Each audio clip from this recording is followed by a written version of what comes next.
support is large and supporters to come out to see if they could make a difference. In Gregory Park, however, there's an equal number of PNP and JLP supporters here.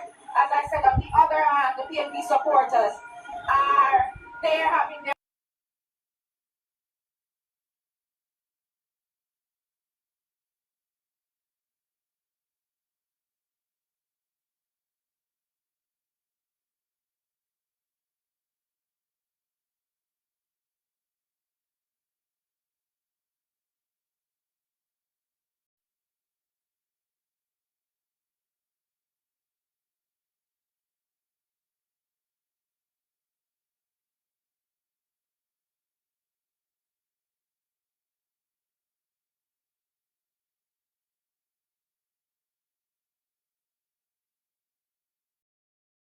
they're enjoying themselves there. We haven't so far seen any official results coming there. And we have St. Catherine South here, 6 boxes of 150. The PNP's Fitzjackson 380. The JLP's, okay, Deloitte Dublin, I think that was. St. Catherine North Central, 4 boxes of 108. Neil Powell of the JLP 176. Natalie Nita Valby 165. Carlton Bailey with 1 vote here.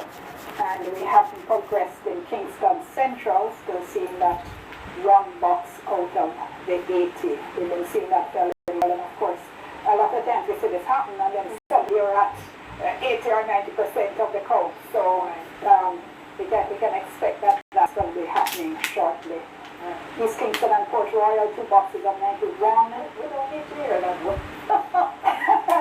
Well, you know, let's our listeners feel that we have forgotten. But it was what, once? Yeah, once, never again. 1980.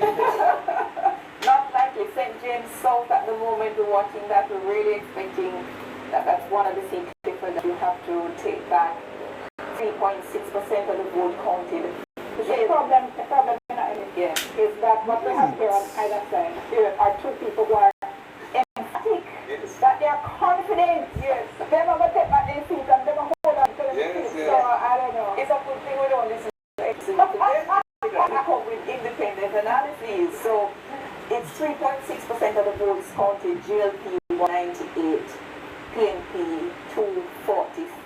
So the PNP is leading there at the moment, but again it depends on the division that those boxes are coming from. So we're watching Westmoreland Eastern, a seat we need to take as well. At the moment officially, 5.7% counted, and the PNP is leading by 6 votes, 259 to the JLP's 253. That's Dr. Dayton Campbell against Daniel Lawrence in the constituency of former Prime Minister P.J. Patterson. Eastern Portland, 2 boxes of 140, Anne-Marie Vaz 195, Isaac Can 103, Tracy and Gillespie Harris, and no votes so far. So that's just 2 boxes there out of Portland Eastern.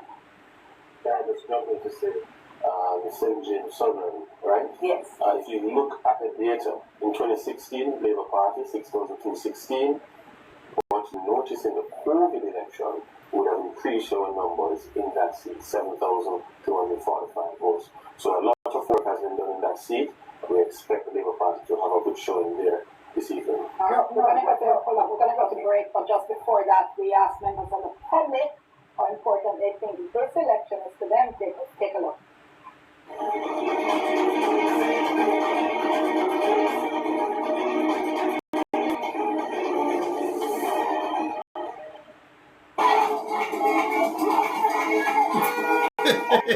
Election been to you? Well, it's very important to me, boss, isn't it? Because I want this thing to go ahead away, isn't it? You don't know. Go on, get rid of who to put in, and that's the right way. Choose Jamaica our time. Yeah, Antoine said a lot. I know I'm going with a plan. If you don't have a plan, Antoine has a whole plan. Holy plan, Antoine. That's so good to me. If I'm foreign, come to Jamaica just for this. This election is very important. What the hell? As a young person, because the future of Jamaica is rested in Mangoli, who is the leader of the People's National Party. To make all of the young people eat food and do better. What do you mean? And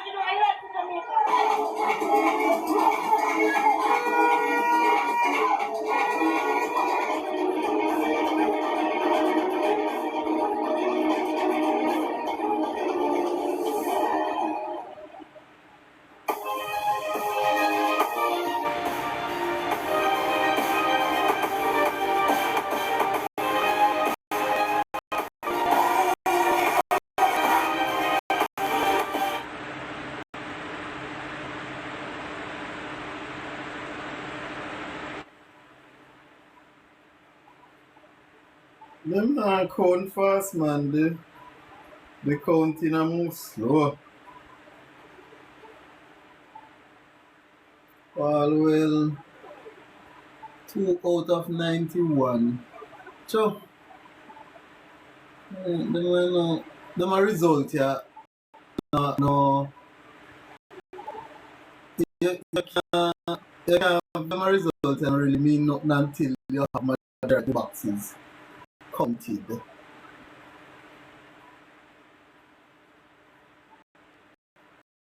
Who is that? The party who?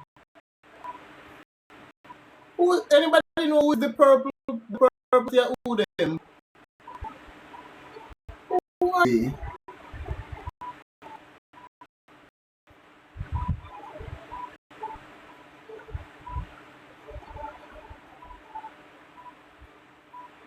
We don't have no viable third party to contest the elections. I think that's the biggest problem. We don't have no viable third party. Because every time them run, them not get no vote. UCI, what is UCI?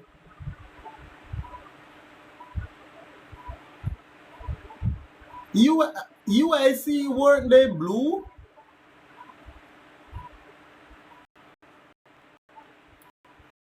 It's still the leader, Lord God, Martin Lakashibe.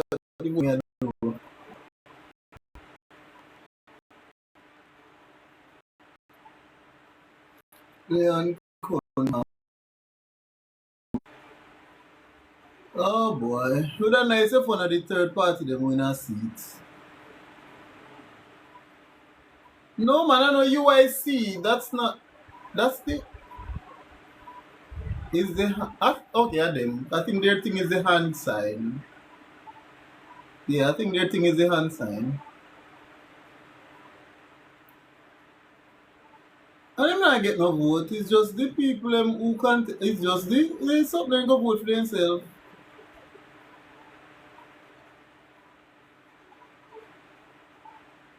Winston Wright. No, okay. Winston Wright is UIC. It's the blue. So the purple one is a different party. Because we know say UIC was blue. The purple party is a different party. Oh, JPP. Okay.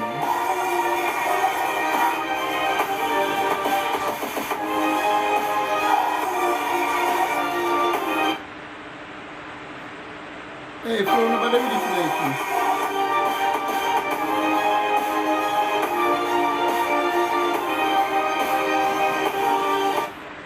Well, them not get no politics in Jamaica. If you not buy vote, you not win. If you don't have money, if you buy vote, you not win a ras. Just staying with us for TVJ's live coverage of the 2025 elections. Listening here to the two politicians talking. So we're going to be sharing some results with you, but just before that come. The most when I get the WhatsApp from all over Jamaica, so come, each one need to let off something from Iran, come talk to us, tell us what you're hearing. Well, we're hearing some good business coming in so far. We just want to continue to watch it. I still think that there are some seats to watch. I know my friend over there is looking at Eastern St. Andrew.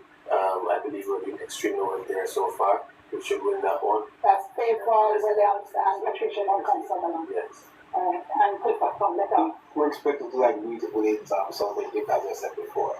And others, I think this reflects what we're seeing with the international plan so far. So you know vote for yourself. Okay, want to share with our listeners and our viewers, reminding of course that we know we have listeners on radio as well as some of our viewers who are blind, so want to bring you up to date with some results.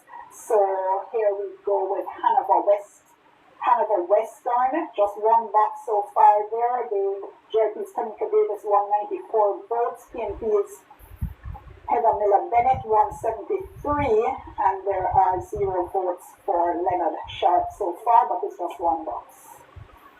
Westmoreland Central, see Westmoreland Central. Like Green and lose their seats. Southwestern, yeah. We had this before, I think it's just one box. St. Louis Southwestern, Floyd Green of the JP 71 votes, Miranda Wellington of the PNP 16, just one box, so. Right. Other big seat we're looking for in St. Elizabeth is Southeast. We haven't heard anything from there as yet. So too, St. Mary Western. Nothing on the board from EOG just yet. Here's Manchester Southern, 2 boxes of 120. The PNP Speaker Bunting 126. The JLP's Ian Ives 61 and Karen Scott at 1 vote.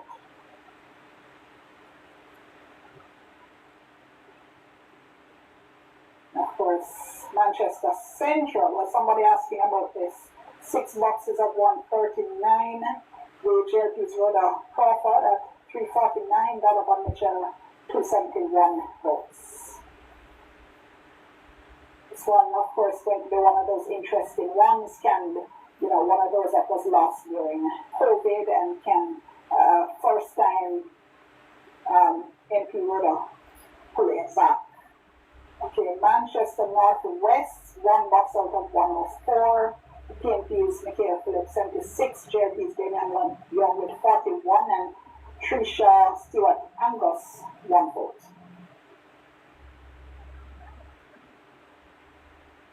Let's see what do we have coming up next. Okay, have we progressed here? St. Catherine North Central, 4 boxes of 108.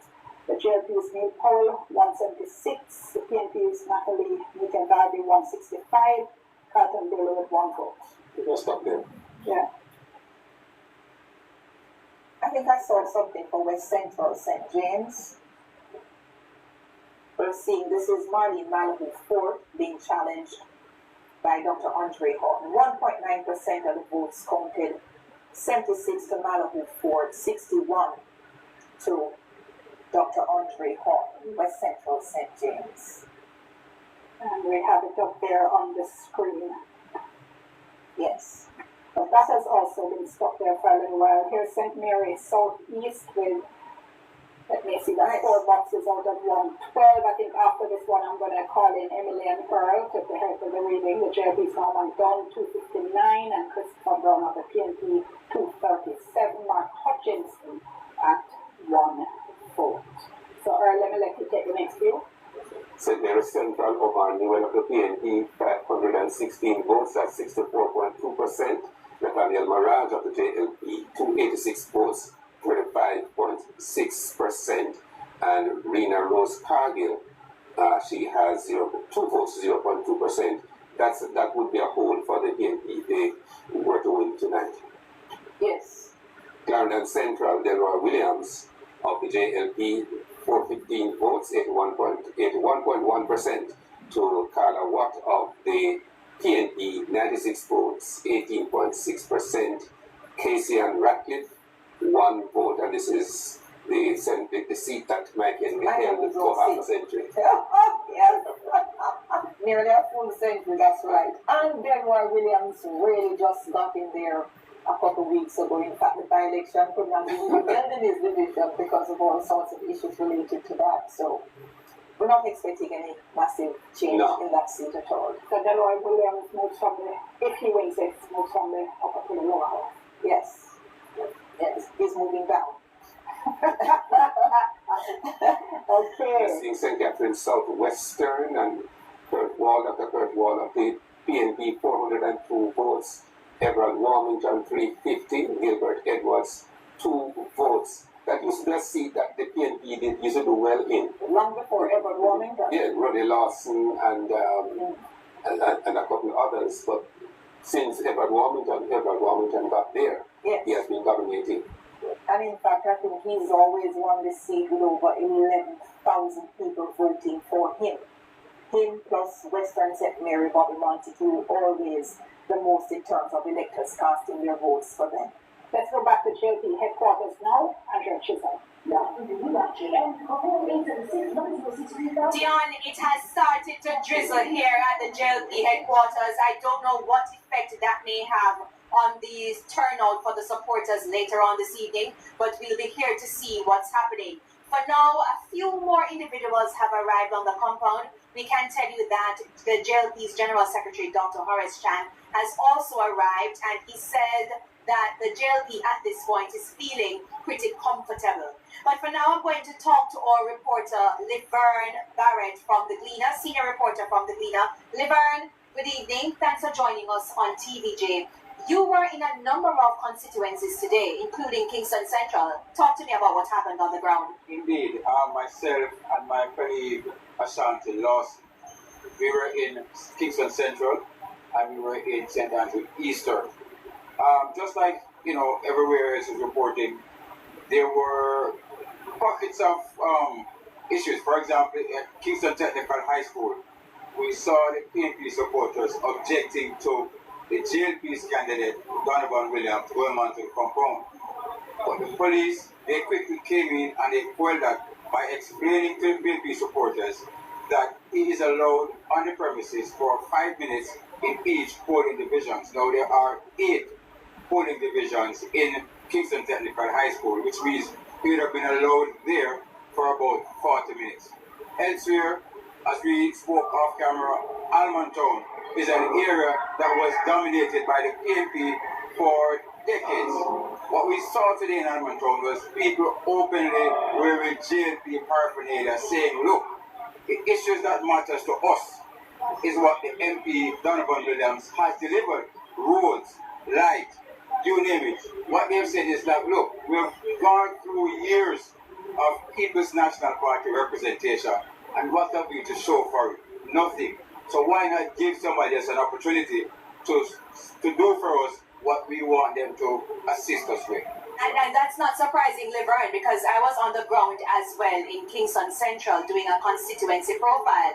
And that was a little surprising as well when you went into Almond Town, a traditional PNP stronghold with individuals there. Some even told me that they had switched political parties at the time. Did you happen to see Mr. Lawrence Rowe? No, I did not. I did not see him during all of my traverse in the constituency today. But what I can tell you is that those people in Almontown, they are not afraid to let it be known that they are not going back to the People's National Party. Okay, well, we'll wait to see what happens later on when the results come out. But what about the other constituencies very quickly? Where else did you go? St. Andrew Eastern, and one of the things that we did, we were talking to some of the voters, asking them to tell us what motivated them, what pushed them to come out to cast their ballots. And one of them very pointedly said to me that the proposal he heard from the PNP candidate about creating a university town in that space. As you know, the University of Technology is there, the University of the West Indies is there, and what they've said is that that idea specifically appeals to him, and that is the reason why he came out to vote. Some people raise the issue of corruption, others the issue of tradition. My father voted JLP, my mother voted PNP. So those are some of the issues that people were talking about. Thank you very much. Laverne Barrett there, our colleague from the Gleaner, giving us his experience about what happened on the ground today. Dion? Thank you so very much, Andrea. Let's go to a break. We'll be back with our live coverage of the 2025 elections right after this.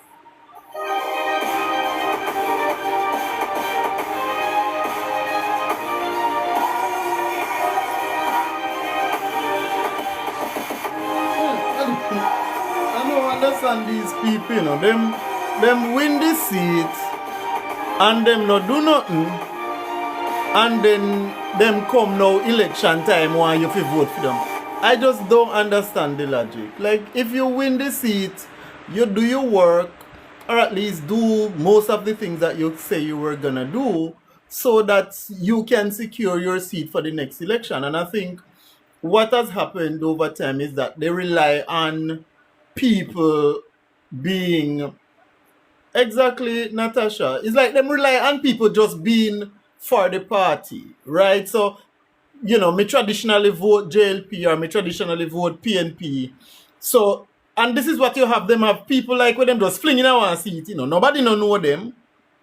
Them fling the people in the seat, and the people in the constituency don't know this person that is on the ballot, but them go out, go vote for the party, or for Andrew, or for Mark. So the person who are running at the constituency, the people don't know them.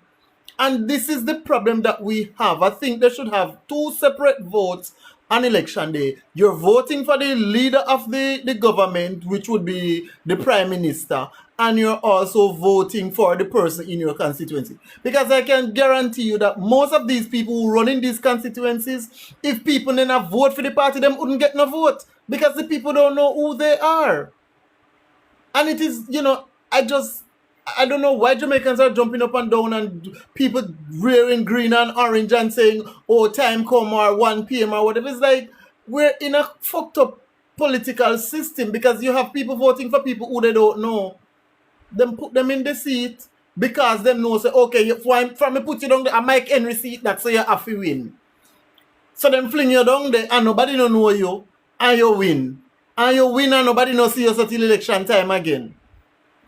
It's ridiculous. And I think it's about time we kind of wise up. But, it's going to take a few years because we as millennials are not putting up with the bullshit and the Gen Zs are worse. So I think 2030, 2035, we're going to see a totally different political landscape in terms of how votes are concerned. Hopefully by then, most of these old people that dead and gone and newer, fresher face, is in the political arena because me just tired of them.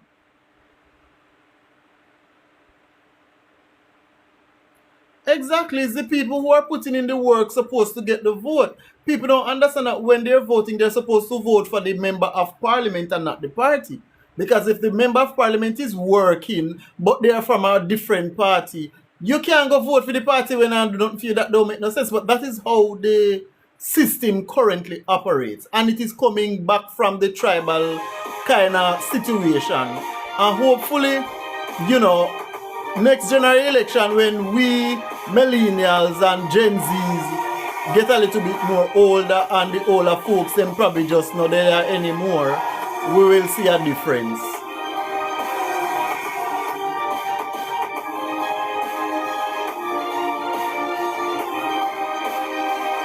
And we're back with you with PPJ's live coverage of the 2025 election. Before we go back to some more results as well as our panel, let's go to PNP headquarters with Dwayne Anderson.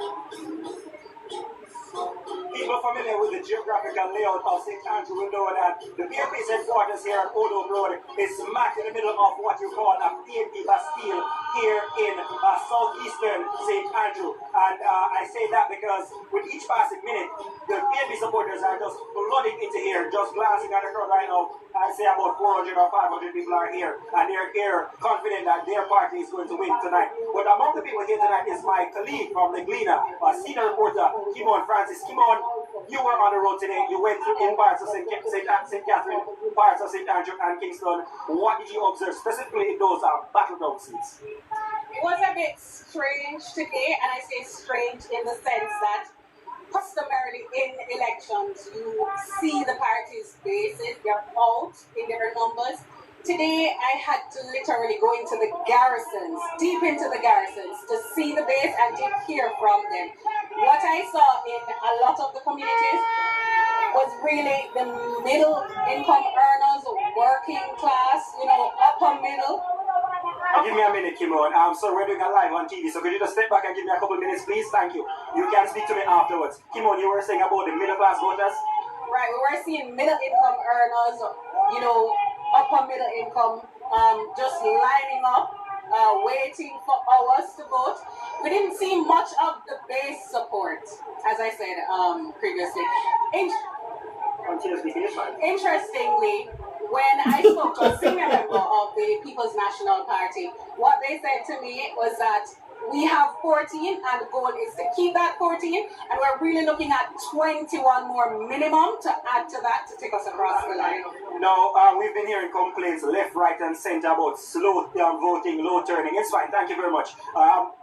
But one particular thing that we must know that here in Jamaica is that employers are required and encouraged to send home their workers a little bit early so they can vote. While coming through Western St. Andrew, in particular on Spanish Town Road, we saw this massive build-up of traffic where I'm imagining some voters would have been in that traffic. You were able to find out what was going on. What happened for those 2-3 hours where people were just stuck in traffic? And what was happening was that supporters of the Jamaica Labour Party and the People's National Party, I don't want to say clash, but they met. And what I saw was actually a sight for sort of exhibit or history. They were dancing. So the police were trying to to try and clear the traffic. They're not aggressive. They wanted people to interact, but it did cause, a pileup.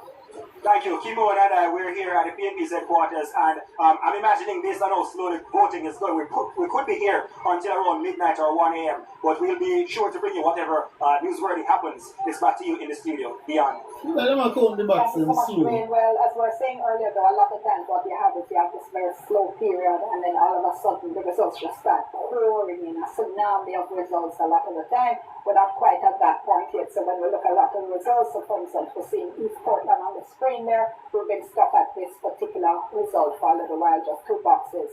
And here we go, I don't think we've heard this before, we have St. Anne Northeastern, 17 boxes of 147, Matthew Samud of the JLP with 885, Ryan Simpson of the PNP with 686. And Emily, let me ask you to take the next couple of results. Right, so this is Trelawney Northern. 16 of 146 boxes counted. Earl, I think you're in better eyesight. I'm realizing, Yes. I know that. October Hamilton 928. Let me hand over the baton properly to Earl. Yes. Take the baton, Earl. October Hamilton 928 to Rebecca Mackey is 662, so she has 58%, and he has. Well, let's move on to Trelawney Southern. 186 from Marissa Dalrymple. Philibert. Paul Patmore. I don't know him. I And win. Paul Patmore of the PNP 156, that is 5 boxes of 96. I don't know him. I may expect Marissa Dalrymple Philibert to hold that. 7 boxes out of 120 in Manchester Southern. Peter Bunting 651 to Ian Ives 439, so that's 59.6 to 40.2%. And the independent Karen Scott, she got 2 votes. Manchester Central, interesting one. Donovan Mitchell of the BNP, 809 votes to Rhoda Crawford of the JLP, 731. 13 of 139 boxes. Manchester North Western, Michael Phillips of the PNP, 220 votes. And Damian Young of the JLP, 167 votes. Tricia Stewart Angus still at 1 vote. So Michael Phillips has 56.7% of the votes to Damian Young, 43%. Trelawney Northern, we're back there. And the 16 of 146 boxes. Has it moved? October Hamilton 928 to Michael McNeil, 662, 58% to 42%.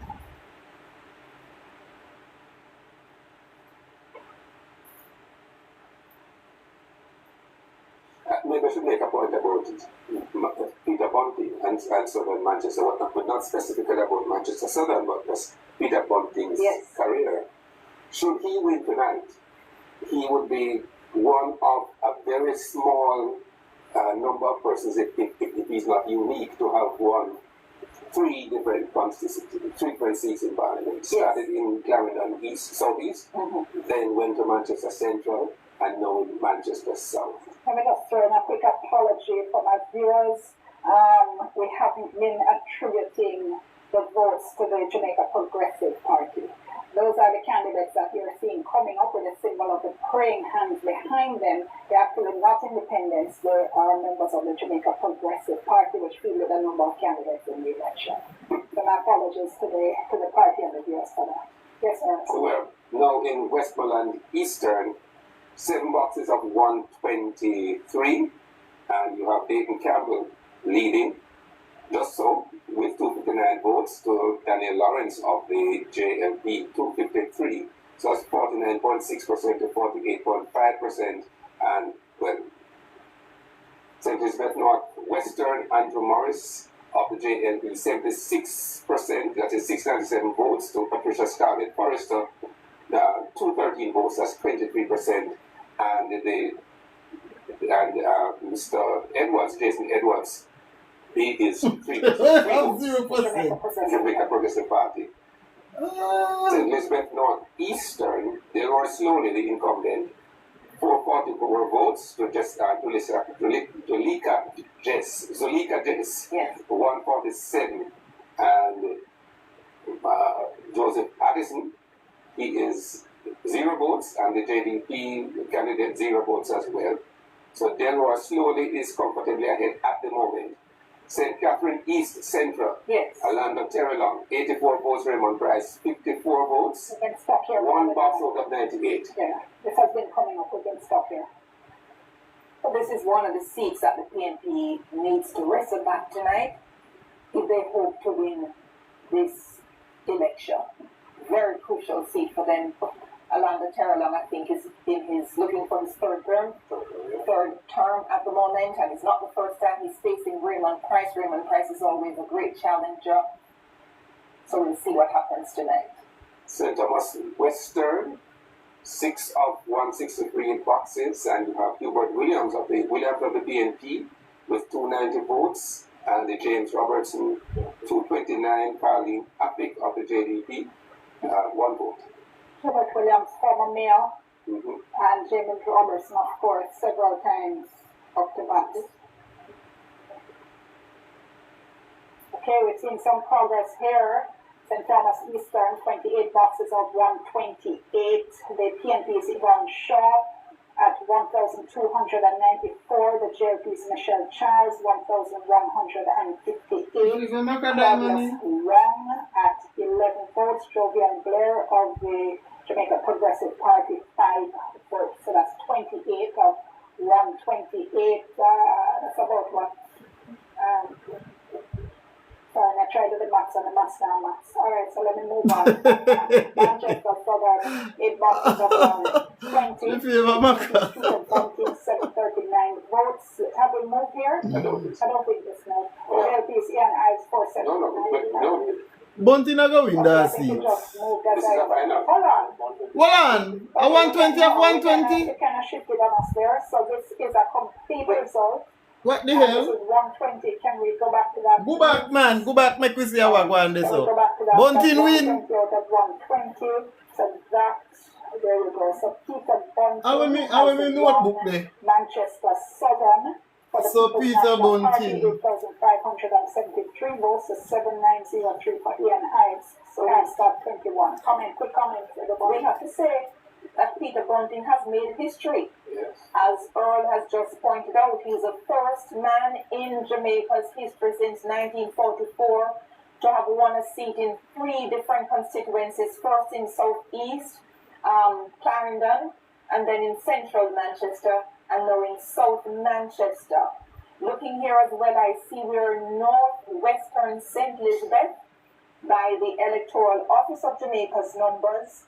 Andrew Morris of the JLP has taken that over Patricia Scarlett Forrester, 5,555 versus 3,821 with 100% counted.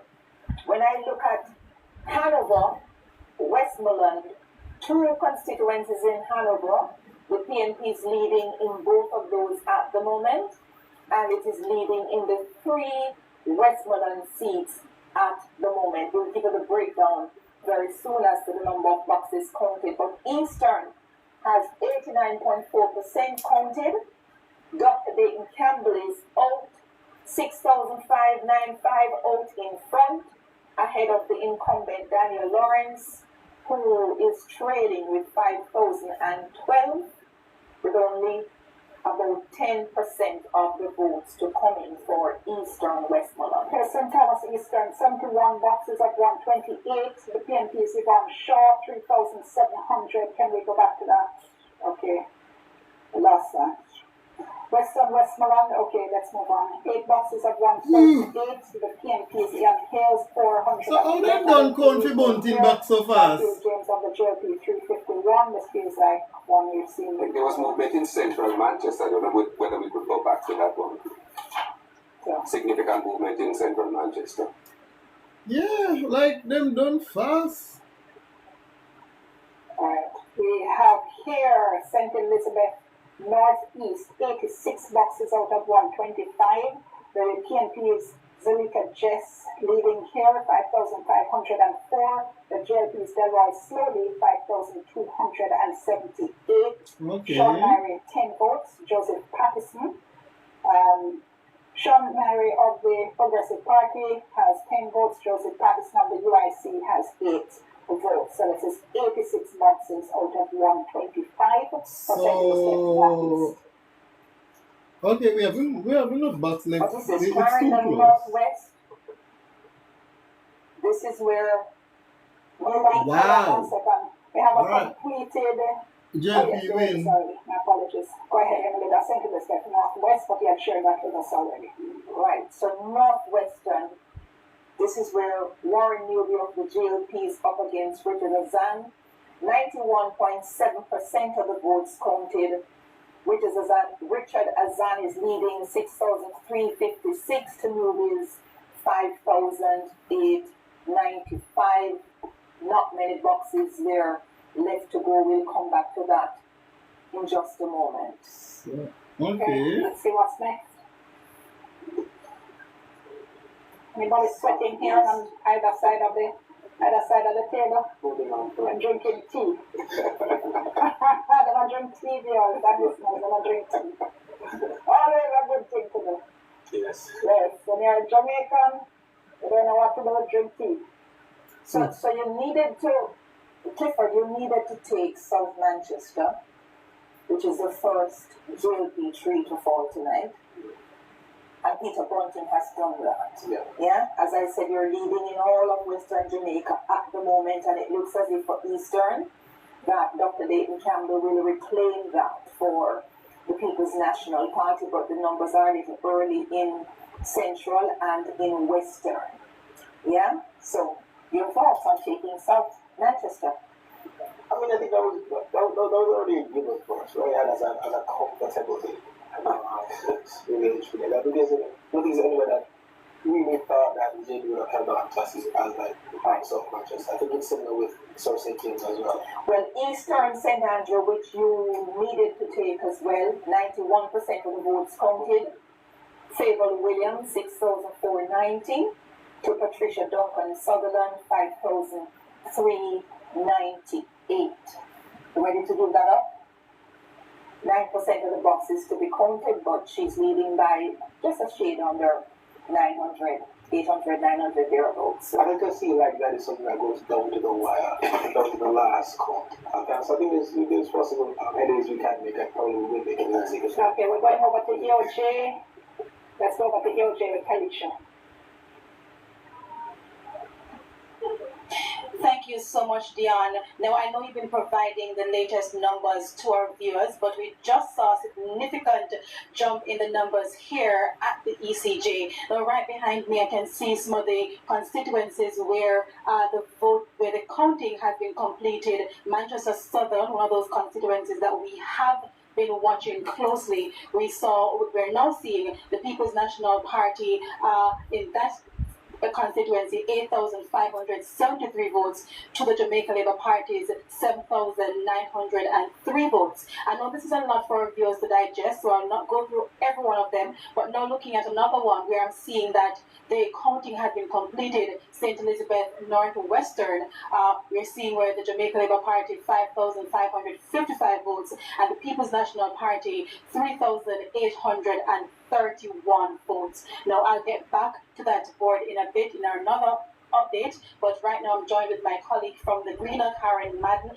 Karen, thank you so much for joining me. I know today we've been hearing about the concerns about persons being in line for hours.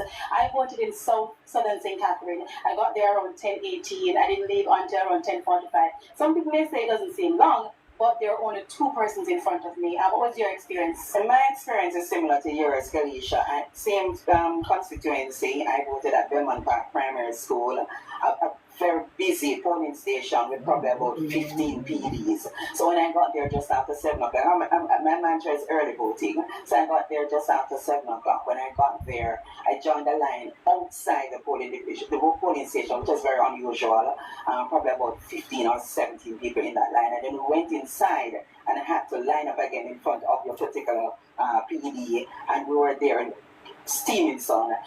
It took about 40 minutes for the process to be completed, and everybody in the line was also saying that, and many experienced voters were saying that, that this is very, very unusual. Okay, thank you so much, Karen. I'm going to go back to the board a bit, and we're seeing the People's National Party is leading in 30 constituencies, and the Jamaica Labour Party leading in 33 constituencies. And as I mentioned earlier, we've seen a significant jump in terms of the progress in each constituency, moving now to even St. Andrew Southeastern, where 89% of the boxes counted there. We're seeing the People's National Party 4,710 votes to the Jamaica Labour Party 2,827 votes. Going back to another constituency, I'm going down now to St. Andrew Northeastern, where 94% of the boxes have been counted, and the Jamaica Labour Party leading in that constituency 4,883 votes to the People's National Party's 3,555 votes. Karen, anything, I know you covered in 2020, are you seeing anything that is really, I know there are some seats we've been watching closely, 12 of which, the Jamaica Labour Party won in 2020 that they hadn't won in years. Was there a particular constituency you were watching closely coming into this election? Yes, certainly. I grew up in East Rural St. Andrew, so that's always a seat that is of interest to me. So I was watching that as among the seats that I was watching. I expected things to be different. I'm not an election expert by any means, but I expected things to be different in a non-COVID time as it was in 2020. Thank you so much, my colleague from the Gleaner, Karen Madden. And then, of course, I'll have some more updates for you when you join me in the next live report. Reporting from the ECJ, I'm Kalisha Williams. It's back to you, Dion, in studio. Thank you so much, Kalisha. And just to repeat what Kalisha just said in terms of the latest seats, what should I say, where they're leaning, JLP leading at this moment in 33, PNP leading in 30. We have a St. Andrew East Rural, but this is from way back when. I suspect the counting has changed significantly here. This is 3 boxes of 137. PNP's, okay, let's go to St. Thomas Western, 26 boxes of 163. The JLP's James Robertson, 1223. The PNP's Hubert Williams, now 1060, and Carlin Affleck of the Progressive Party with 9 votes.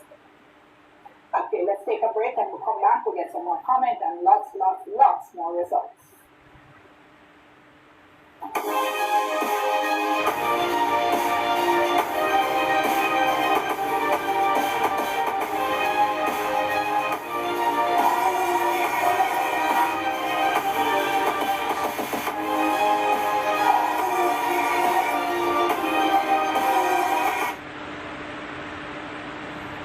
I don't understand, like, why people,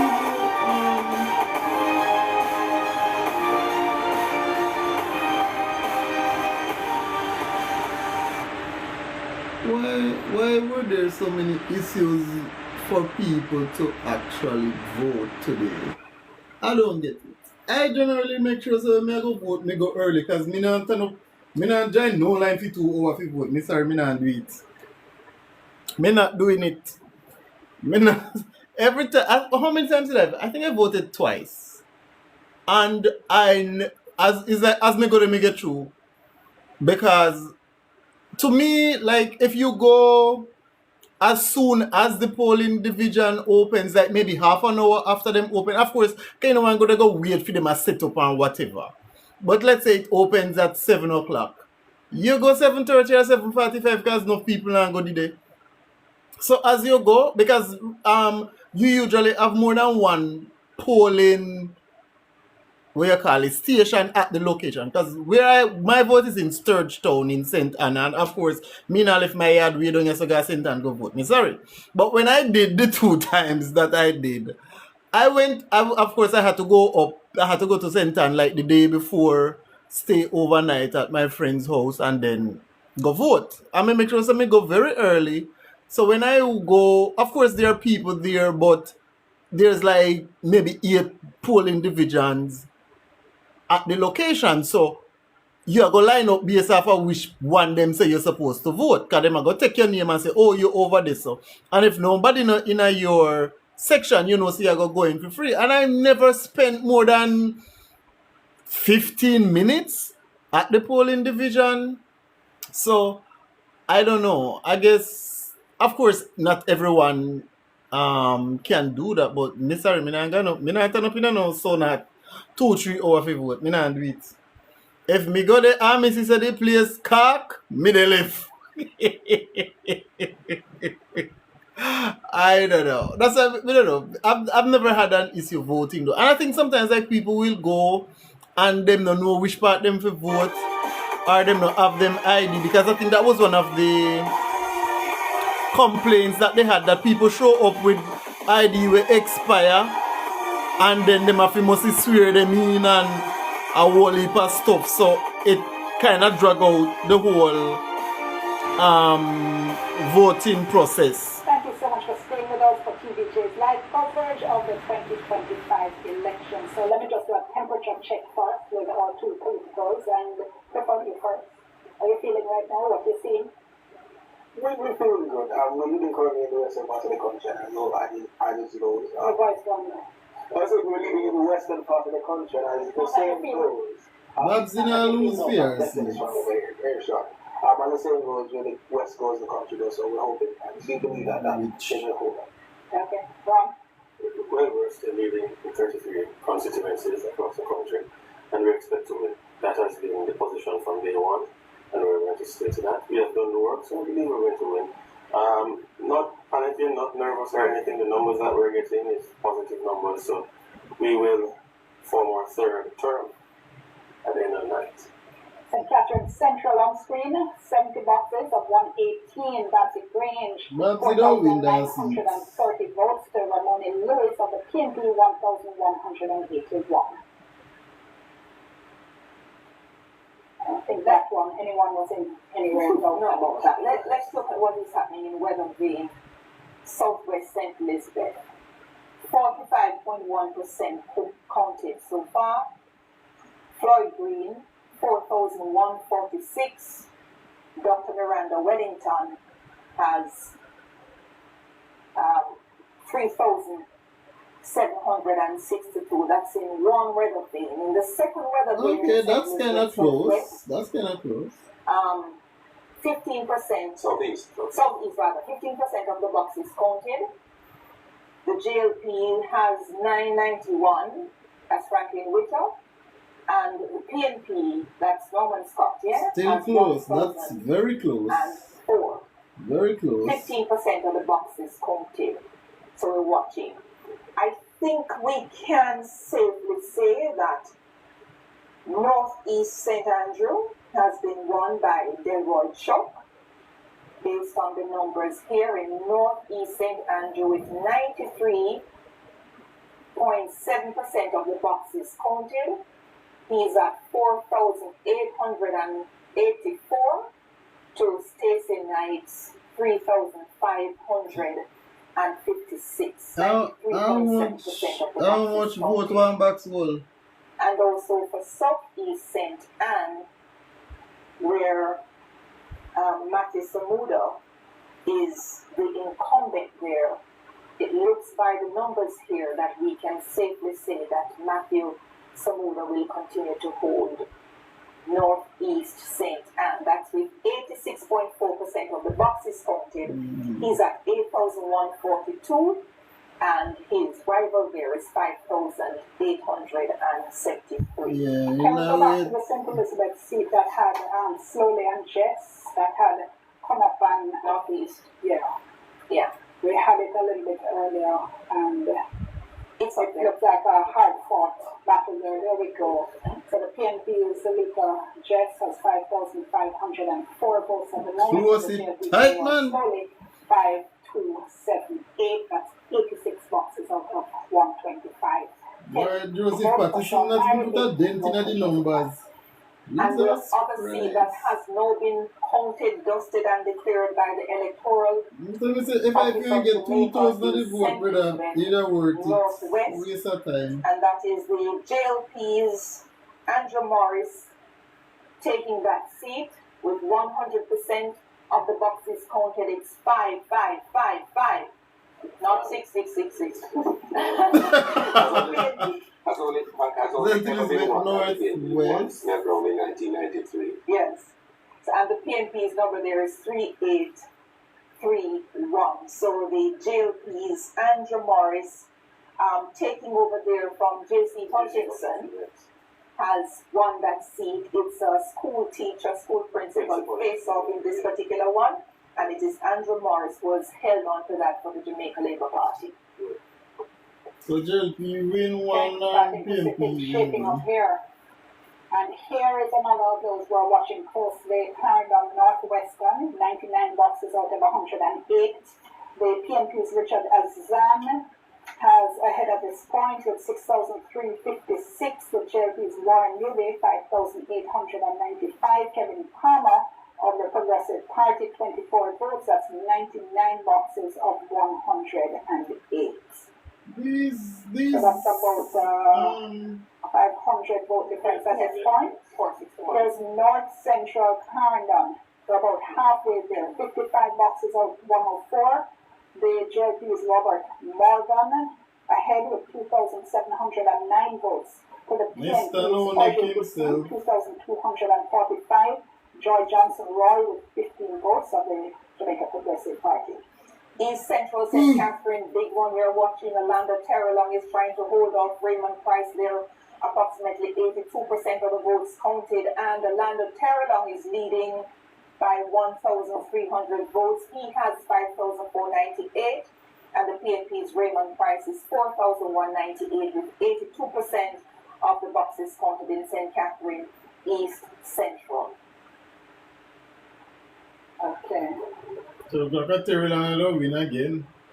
Western St. Mary, Them have a 1,000 lead. just 1.4% of the boxes counted in Western St. Mary, and it is 96 JLP, 43 PNP early yet. Okay, I think we need another break. So stay tuned. We'll be back with more results for vote 25 right after this.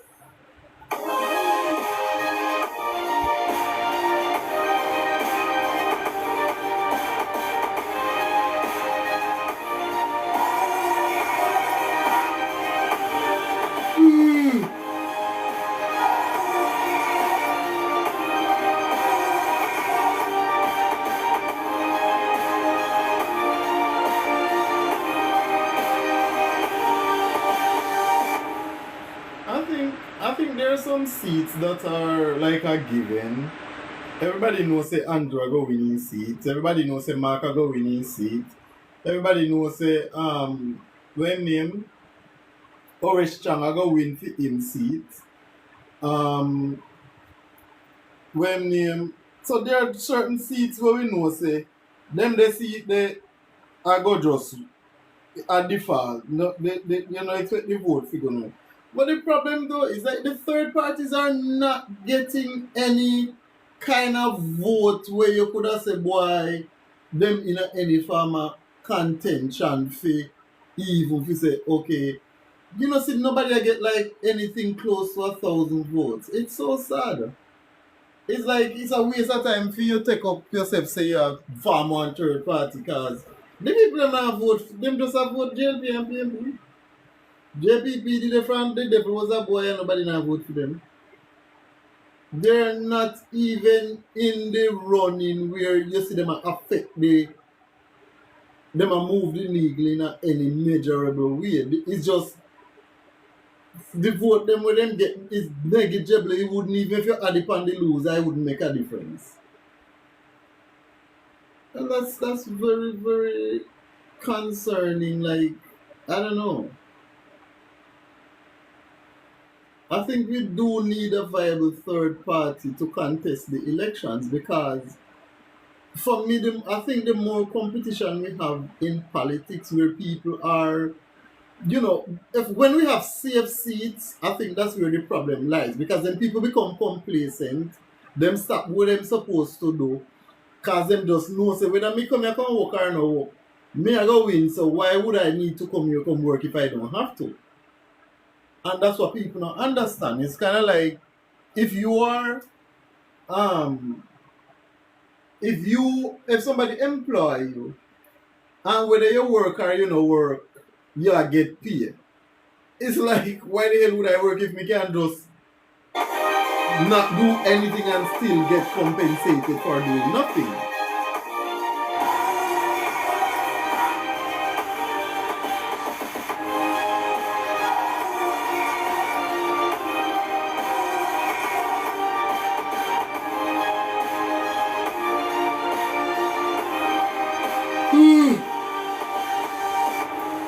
Much for staying with us for TVJ's live coverage of the 2025 election. Just to remind you, we are live across our platforms. We're on radio. We're on Radio Jamaica 94 FM. We're on Power. We're also on YouTube. So you can watch our coverage or listen to our coverage on any of those platforms. Okay, we're back with Carndom Southeast. We are still pretty early, 22. This looks like something I've seen already. Okay, 22 boxes of 144. The JP's Colonel Charles Jr., 1,431. Okay. On to Northern Carndom Northern, 50. We're halfway there, 53 boxes of 100. The PMP's Wavell Hines, 2,847. The JLP's Dwight Siglis, 2,600. Jubilee Casey Edwards of the Jamaica Progressive Party with 10 votes.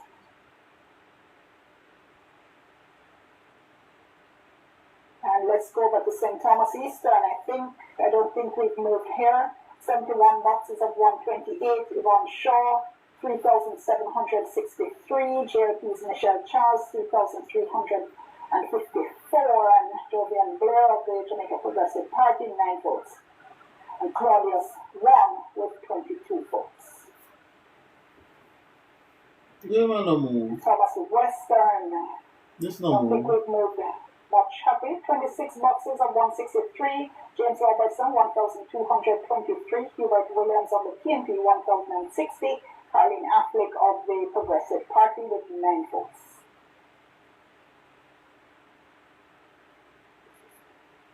We have Trelawney North here. Earl, let me hand over to you for a little while. Become McNeil of the PNP, 3,739 over Hamilton of the JLP, the incumbent 3,402. So McNeil has a 4% lead over her. Small margin. This are very tight. Trelawney Southern, Patmore has now taken the lead in Trelawney Southern, 846 to Marissa Darwin to Philibert, 838. That's one of those that the PNP was hoping to pick up, but it's still close. I don't know, Paul. I don't know him.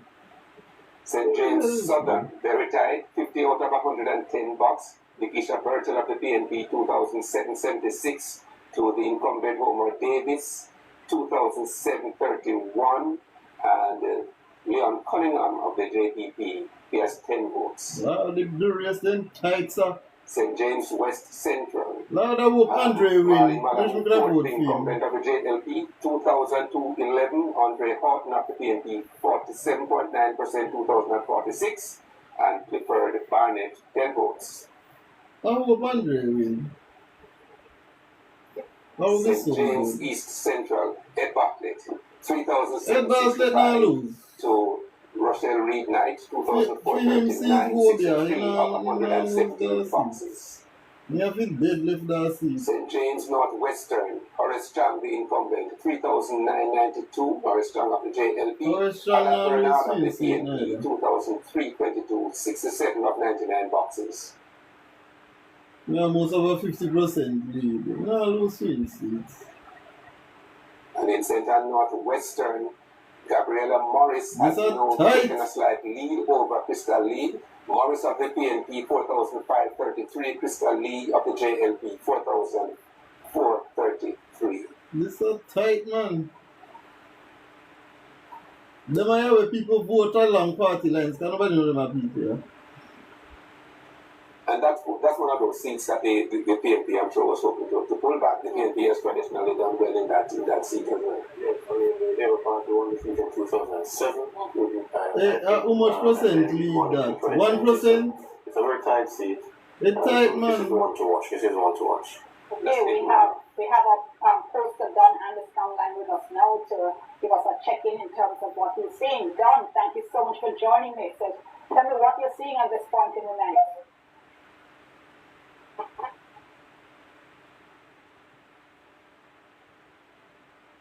Okay, not hearing you, Dawn. I don't know if you're on mute. Okay, let's try and sort that out and come back. Okay, so we're back with St. Catherine Northwestern, 37 boxes of 122. The PNP's Damien Crawford with 1,823. The JLP's Newton Amos, 1,618. 3 boxes for Lloyd Smith of the JPP.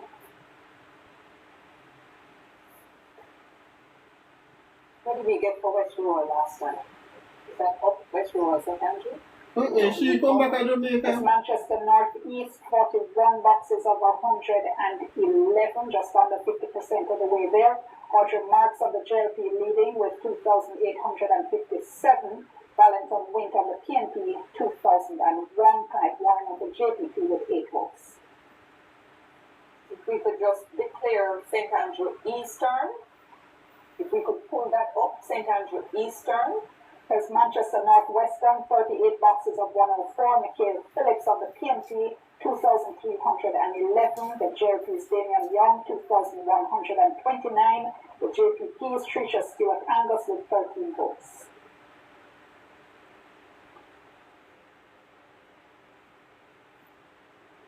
Let's see, we're in St. Andrew Eastern. Fable Williams. The first finance minister has held on to the seat, making this her 3rd consecutive win in St. Andrew Eastern.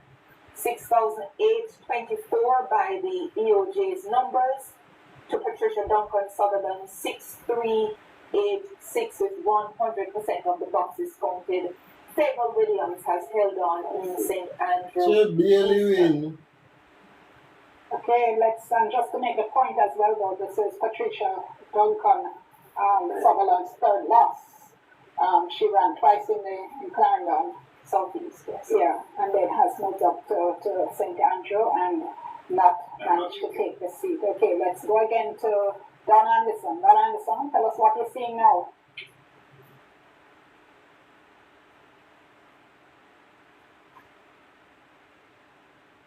I'm hearing you, Don. I'm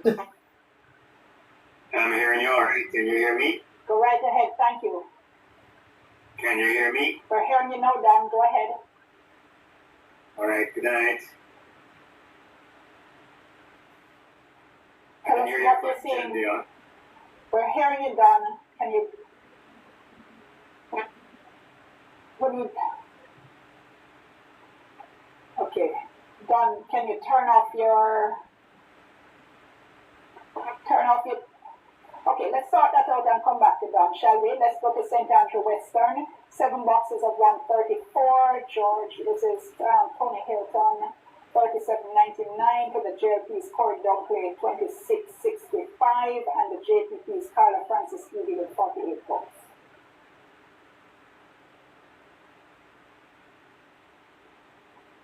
There's St. Andrew West Central, the PM's constituency. He is leading with 4,081 votes. To the PNP's Paul Buchanan, 3,431 with 69 boxes of 105. The clean sweep in our St. constituency. Andrew East Central now. There is the PNP's Dennis Gordon, 1,076. Leading the JPP's Davian Vassar, 899. Princess Ford of the JPP with 15. This is 19 out of 113. This is okay, pretty sure that must have progressed since then. St. Andrew Southwestern, the PNP's Angela Brown. Angela Brown, 92%. 403. Antonio Wint of the JPP, 13 votes. And Jamal Watson has 8 votes. And here's St. Andrew. This is what it's supposed to look like. Lupa McGolin versus Andrew. 53 boxes of 86, 6,058 to the... And so Andrew should have the lead. 370. This don't make no sense. Okay, not much mystery for that one either. Yeah, but if you look at Andrew constituency, him and the other man basically are neck and neck. That don't make no sense. Eastern Julian Robinson has retained the seat of the PNP with 5,418 votes to the JLP's Kevin Frith, 3,137, and Tamar Lynch of the JPP picked up 34 votes.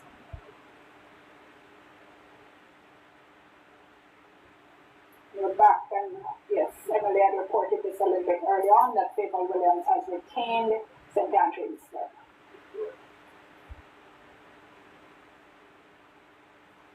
So Favour win her seat. Yeah. So this is staying St. Andrew a little bit because I think there's some update as well in other constituencies that we're watching. West Rural, we could have that in a moment. It's 70.7% of the votes counted there. Juliet Cuthbert Flynn is now leading with 5,778 over Joan Gordon Webley's 4,999. Favour barely win her seat. That's about 750 or more votes she's leading by in that constituency at the moment. That's 97 boxes out of 140. Here's East Rural. I've seen this one for the first time this evening. That's Juliet Holness. 22 boxes of 137. She leads with 1618 votes to the PNP's Patrick Peterkin, 1,330. Kenisha Hendricks of the UIC has 12 votes. Herschel Jackson of the JPP has 10.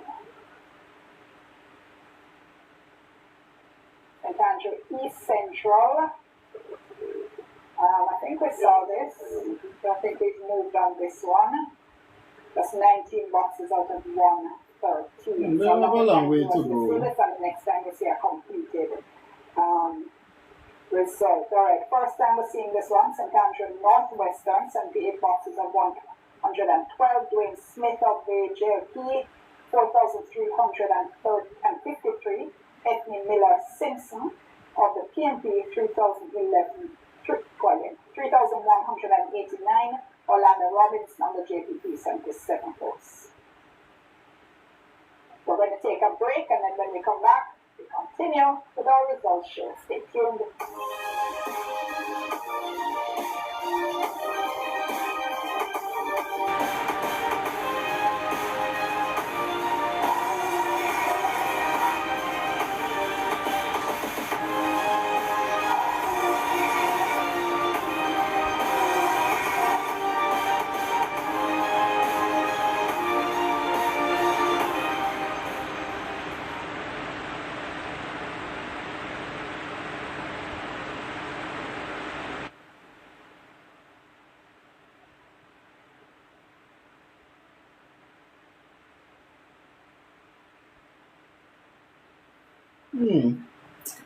The counting a move slow. I'm go 4 seats out of the 63 so far, then declare.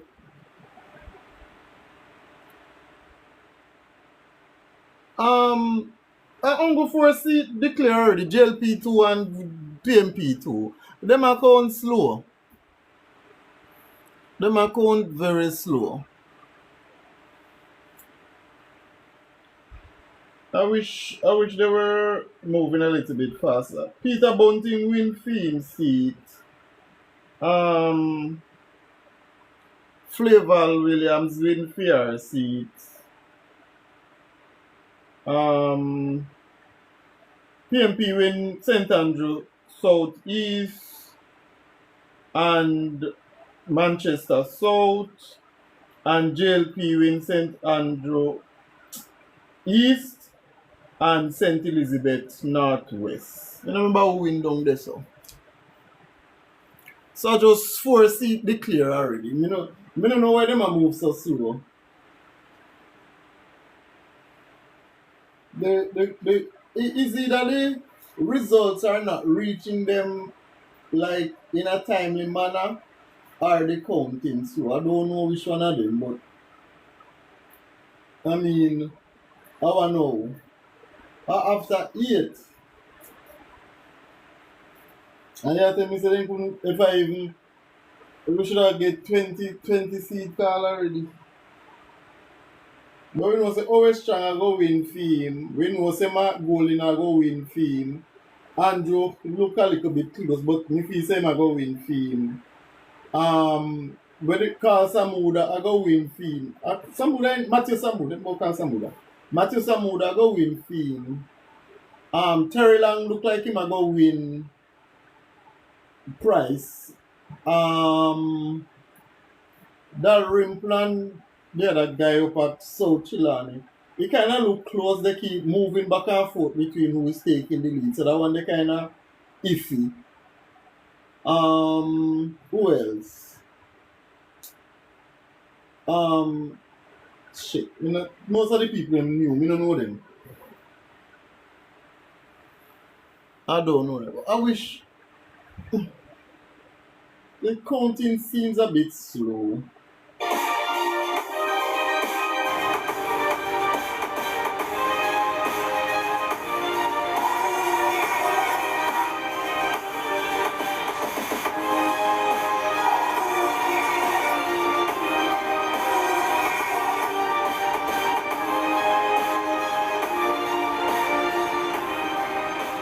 Welcome back to TVJ's live coverage of the 2025 elections, and it's one of those exciting nights where things are changing by the minute.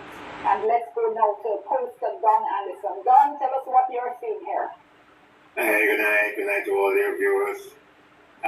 First of all, I want to look at the whole question of the turnout. All during the day, it appeared as if we were going to get a pretty low turnout. I gather the turnout has been about 46-47%. You can correct me if it's not. Oh, that's higher than normal. I gather it's between 47% thereabout. So it has not reached where we thought it would, based on the data that we have said it would. But it's very much in line with what I anticipated it to be, because generally when we do polls and we ask persons about the likely turnout, it is always overstated by a couple percentage points. And therefore, we're not surprised that it is not 50%, but at some point during the day today, it didn't look like it would get to 45%. So I think this is not a bad number, but obviously it's a cause for concern that we have the top 50% on this particular situation after really about a year and a half of canvassing, campaigning, polling, and what have you. So that's the first comment. The second comment is that it is turning out to be as competitive as I anticipated it to be. And I think we still have to watch a few more seats before we can declare the winner of this election. But it is, in fact, a very competitive election, and it is exactly how we anticipated it would be. All right, thank you so much, Don. And in fact, Clifford is saying he's not giving up the ghost yet. No, not yet. I think there's still enough room for movement. No reason to, because the fat lady has a song. Yeah. Yes, indeed. Thank you so much, Don. We'll check back in with you later. So, what gives you hope? I think from what I'm hearing now, from what I'm hearing is that many of our PDs haven't been counted as yet. So hoping that they'll be able to do things and push us past. I'm hearing it. I think from what I'm hearing is that many of our PDs we haven't been counted as yet. So we're hoping that those will be counted and just push us past the edge. But I think there's still hope for the baby this election. It'll be a very close one as we'll see, but there's still hope for us in this election. Well, let's see what's happening at EOJ. Kelly Shaw. Thank you so much, Dion. An exciting night indeed. I don't have an update in terms of the voter turnout, but what I can tell you is that there have been some changes on the board. We're seeing now where the Jamaica Labour Party is leading in 36 of the constituencies, while the People's National Party is leading in 27. Now again, the Jamaica Labour Party leading in 36 constituencies and the People's National Party leading in 27. Now we're seeing steady progress in terms of the counting, and earlier, Dion, we did mention that for St. Andrews South Eastern, 100% of the boxes have been completed, and in St. Andrew Eastern, 100% of the boxes completed as well. Now looking at some of the other constituencies, in Kingston East and Port Royal, 75% completed, and the People's National Party leading in that constituency. Now, moving over to St. Ann Northeastern, and we're seeing where the Jamaica Labour Party is leading in that constituency, over 8,100 votes. The People's National Party, 5,873 votes. Again, we're still waiting in terms of the final update in some of the areas. We're seeing where some constituencies, for instance, Clarendon Southeastern, only 50% of the boxes counted so far. In St. Catherine Southeastern, 21% of the boxes counted. Beyond, I'll continue to monitor what's happening here and provide you with the latest figures as they become available. It's back to you. Thank you so much, Kalisha. So JLP leading in 36 seats right now, PNP with 27. Ron. As I've been saying all night, you know, we will win. We will win. We're looking good. We're looking good. Yes, we have lost some seats, yes. But you could see that Labour Party prepared for this moment. How we campaign throughout Jamaica, you know, choosing Jamaica, sticking to the performance that we did for the last 9 years. And so how we campaigned is a result of what we're seeing today. There are some seats where you saw the energy, the PNP brought the energy, but on the day you see the Desmond Mackenzie will be another seat. And there's one in Kingston that could be a surprise tonight. About the Central Kingston. Yes, we're talking about Central Kingston. Well, I figured it wouldn't have been Western Kingston, which is on the clear from this one. It's on the screen now. Okay, there's Central Kingston, 75 boxes out of 8 million, leading with 4,575 votes to Steve McGregor's 4,375. So that's about an 800 vote difference at this point, with 5 boxes left to go. Not 800. 190 something. Alright, yeah, so I need to give up trying to the match. I need 200. I need to give up trying to the match in my head. But he won that seat by only 300 in the last election. That the early lead from Steve McGregor in the night, those boxes were probably coming from Almond Town, which is their stronger of the two divisions. So perhaps there's a rate on boxes coming in now, but let's see what happens for the rest of the 5 or so that's outstanding. If Kingston and Godroy are declared for Philip Powell of the PNP, and 77 votes there for the JPP candidate. Here's St. Andrew Western with Tony Hilton, 3,981 votes. The Corey Dunkley of the JP, 2,673. Carla Francis Ely of the JPP, 48 votes. 72 boxes and 134. And here's Delroy Chuck in, I think this was already called for Delroy Chuck. Oh, you mean this a seat, man? Stacey Knight, daughter of Katie Knight, first time outing. Mark Golding, sweet. As well for sweet. Golding of the PNP. Defeating Carlton Allen of the JLP, who owns 645 votes. And this has been declared, all boxes counted for the PNP. South Andrew, Julian Anderson. So, St. Andrew, South East. How are we doing? We are going now. Here's North Central St. Andrew. The JLP's Galana Sivride, 4,346. I'm going to win this. So the PNP's Christopher Henry with 2,465, with 59 of 79 boxes declared. That constituency will be having a new MP for the first time in 6 years. Yes. Here's St. Thomas Eastern, 77 boxes of 128. This move.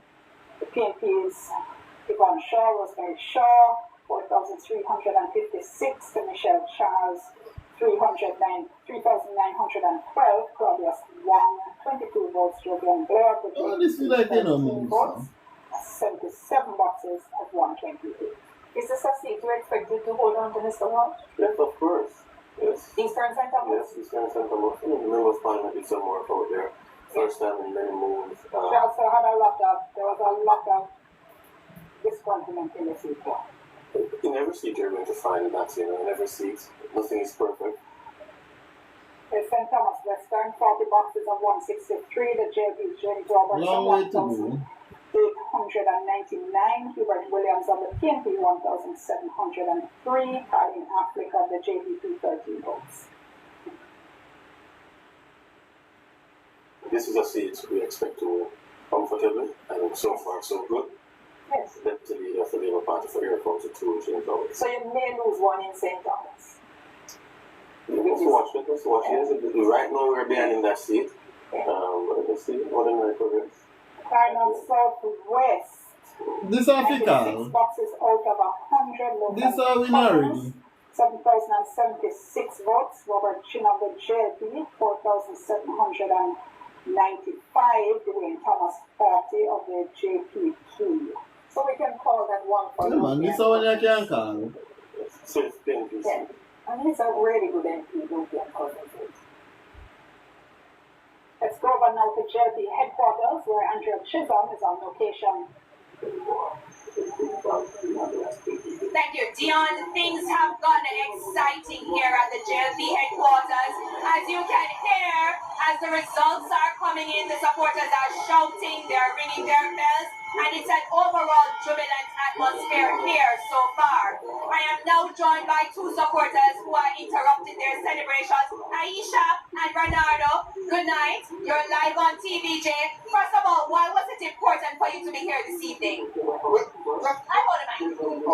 are confident of victory, and we are sure of at least 35 seats. So we have no other reason but to be at the headquarters to celebrate this coming victory. Third term is it. And you, Aisha, I know you have your bed right there. Third term, victory. Victory is ours. Feel nice, happy about everything. Which constituency are you voting today? East. Kingston. St. Andrew. And you? The mother of it all, West Kingston. I'm right here. And I'm pretty sure Desmond McKenzie will be winning back his seat. Yeah, Desmond, let's see if they So as the can. results coming, how are you feeling? You know what? I'm actually feeling confident because the PAP numbers are not looking impressive as how we have started to have been for the last 12 months. So far the numbers are looking steady and it's coming in the way how I would like it to come in. Sir, most of the seats are too close to call. What are you talking about? I'm actually showing my nephews and my little cousin. What about you, Aisha? With friends. I'm here with friends. Okay. Friends of them who come. Alright, going back to ringing your bell. Sorry to interrupt you. Thank you very much, Renardo and Aisha. Dion, it's back to you in studio. All right, thank you so very much for that, Andrea. And of course, we'll continue to touch base with the 2 headquarters as the night progresses. And we're going to be going to some more results, but let's take a break and we'll be back. Really? We're not going to take a break.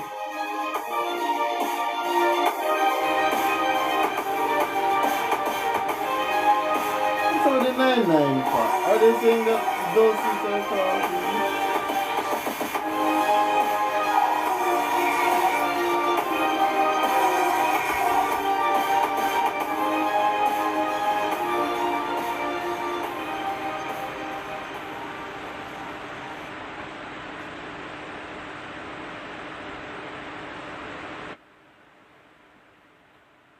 I don't understand how them are calling the something so slow. Some seats are default. Then but why? Now the seat them tight. Oh, my battery is dying. Got it. Some of the seat them too close to call.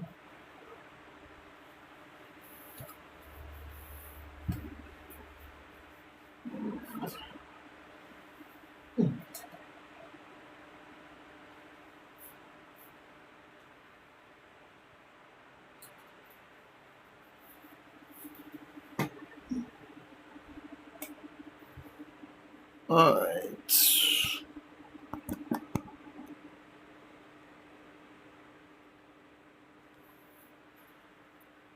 Somebody see them too close to call. The election tight. Why?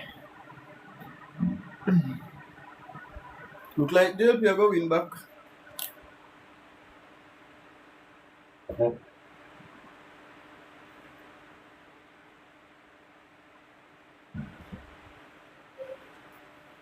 It look like the JLP are going to win back.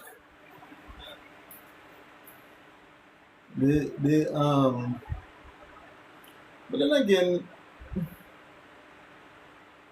and the voter turnout, 47%. Isn't that the highest we have had in a while?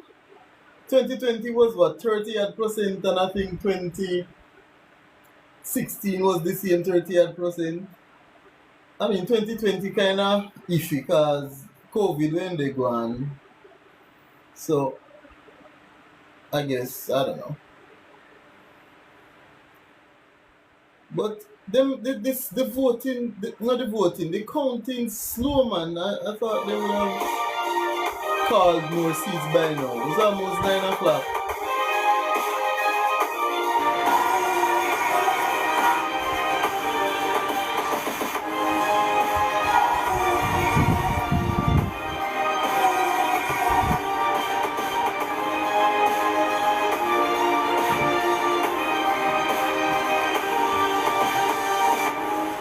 Thank you so much for staying with us for TVJ's live coverage of the 2025 elections, vote 2025.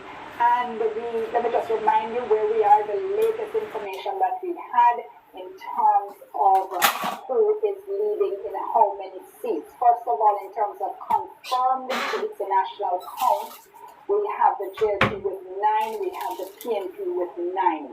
What we had heard from Felicia, who's at the electoral office, the last time we touched base with her about 15 or so minutes ago, she had said the JLP was leading in 36, the PNP was leading in 27. And of course, as the results continue to come in, those numbers are going to be shifting and changing, and of course, they are updating with you as we go along right here. There are a couple of seats we haven't seen for a little while. Ron was mentioning, for instance, it's Portland. Yes. We haven't seen that. But in Montague seat as well, I don't think we've seen it in St. Mary for a little while. Yes, I haven't seen the chairman of the Labour Party seat, but I'm confident that we will go to victory there. This is a member of Parliament who posts 11,000 consistently, so he should be okay. Just in 2020, his numbers drop a bit. Okay, here's Portland Eastern now. So we have I thought I will on the river. 140. The PNP's Isaac Buchanan leading with 3,552. The JP's Anne-Marie Vaz, 3,293. Tracy and Gillespie Harris of the Progressive Party with 19 votes. So this is where the 61 boxes of 140 counted. I won't attempt a subtraction now. Here's Manchester Northeastern, the JLP's Audrey Miles with 5,003 votes. The PNP's Wellington Wind, 3,414. Clive Ward of the JPP, 18 votes and 68 boxes of 111. Clarendon Southeastern, we have the JP's Colonel Charles Jr., 1,431. Sian Barneswell of the PNP, 1,005.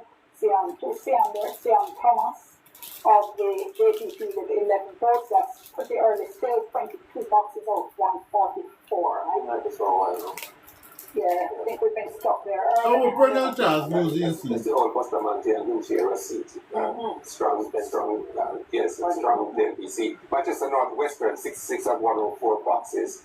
Michael Phillips continues to lead for the PNP, 4,258. Daniel Young of the JLP, 3,661. Trisha Stewart Angus of the JPP, 20 votes. Manchester Central, 117 of 139 boxes. Donovan Mitchell, 7,617 votes to the incumbent voter Crawford, 7,335. It's tight, but it's getting close to the end. Let's go back now to PNP headquarters with Dwayne. Thank you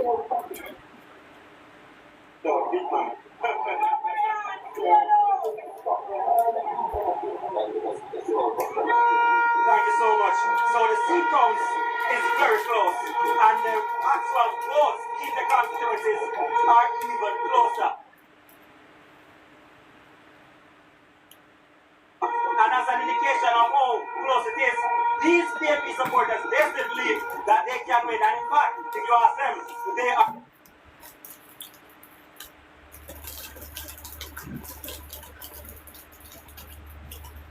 are winning. I'm joined now by two of these hundreds of PNP supporters who have gathered here at the party's headquarters. Interestingly named Mr. Green, who is a People's National Party supporter. Mr. Green, what do you make of your party's performance so far? What do you make of your party's performance so far? Yes, very good. It's a good performance. And I think we can win this election tonight. Too early to call, but I think we can win it. Why are you so confident? Because if you look at the seats, they are very close. And the last election, they were like by 2010 and so on. So this time around, the PNP give them come out. Not Why so much Andrew like we seats want are to come out, close? but they come out. Understand? So I'm looking positively How that? for the People's National Party changing tonight. I remember some of your 3% lead or 2%. leaders in the party were saying that you could get around 38, 40 seats. It doesn't look like that will happen tonight. What are you predicting now? Well, I'm predicting that 32, 31. Well, that would be very close. The interestingly named Mr. Green, who is a People's National Party supporter, I'm joined by a younger member of the People's National Party. Sir, remind me your name, please, and tell Jamaica what's your name. Mr. Forbes. His name is Mr. Forbes. Yes. So today we are here and marching on to victory. We are starting Manchester, gathering it back, and we are moving forward. Progress. We are moving forward. It's a little bit close. Is it closer than you'd have wanted? Well, the race is not finished as yet. The fat lady has not yet seen. So we are here and waiting on the best to come. Do we have the fat lady's number? What is she telling you? Well, the fat lady is already calling me now, you know, so I know it's victory. March we marching. Well, as soon as you get the results from the fat lady, I'm hoping you share it with me. As you can imagine, as I explained earlier, a party like atmosphere here at the People's National Party's headquarters, these supporters, very, very confident. They are certain they're going to win it. I'll be here all night, as I told you, Jan. So it's back to you until then. Thank you so much, and let's go to a break. We're back with more from our election results show. Just take a break.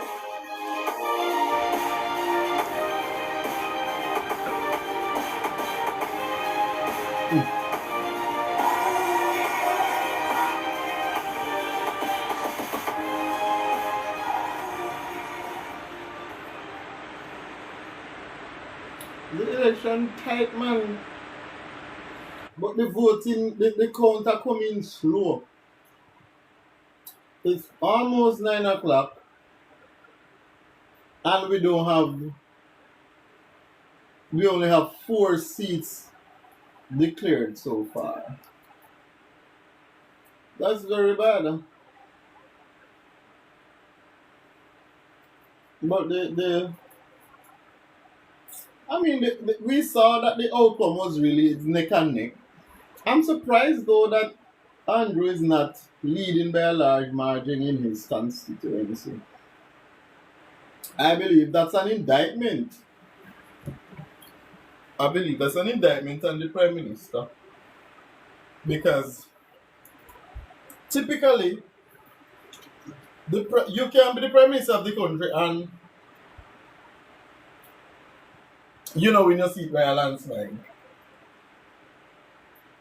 Let me not think so. In your own constituency, as the Prime Minister, your seat's supposed to be safe. And you're supposed to win by a large margin. Especially since you're the incumbent. When we look at Mark Goley is leading by 88% of the vote. Well, Andrew has what, 51%? That don't make no sense. You should have the upper 90 because you are Prime Minister. You should have come like when Porsche they winning no man. When Porsche win a run. If you when you look on Porsche opponent like 11 vote they might get you. Porsche clean up the whole of the vote them. Porsche clean up the whole of the vote them, the opponent barely get no vote. And I think that's how the Prime Minister, you know, when you call election, you're the Prime Minister. For your vote, them supposed to turn up, man. Plus the opposition leader too, for them vote in for them constituency, for them seat, not supposed to have no close margin. You're supposed to lead by a mile. Because if you are the leader of the party and the Prime Minister of the country, you're supposed to win more than 51% of the vote. You're supposed to be anywhere above 80% is a good margin. Anything above 80. At least that's my personal opinion. I don't know. But this election is, boy, it seemed there were some issues because people were complaining about the long wait and how long it took for them to vote. Some people say they never get to vote. And now we see where the results are taking very long.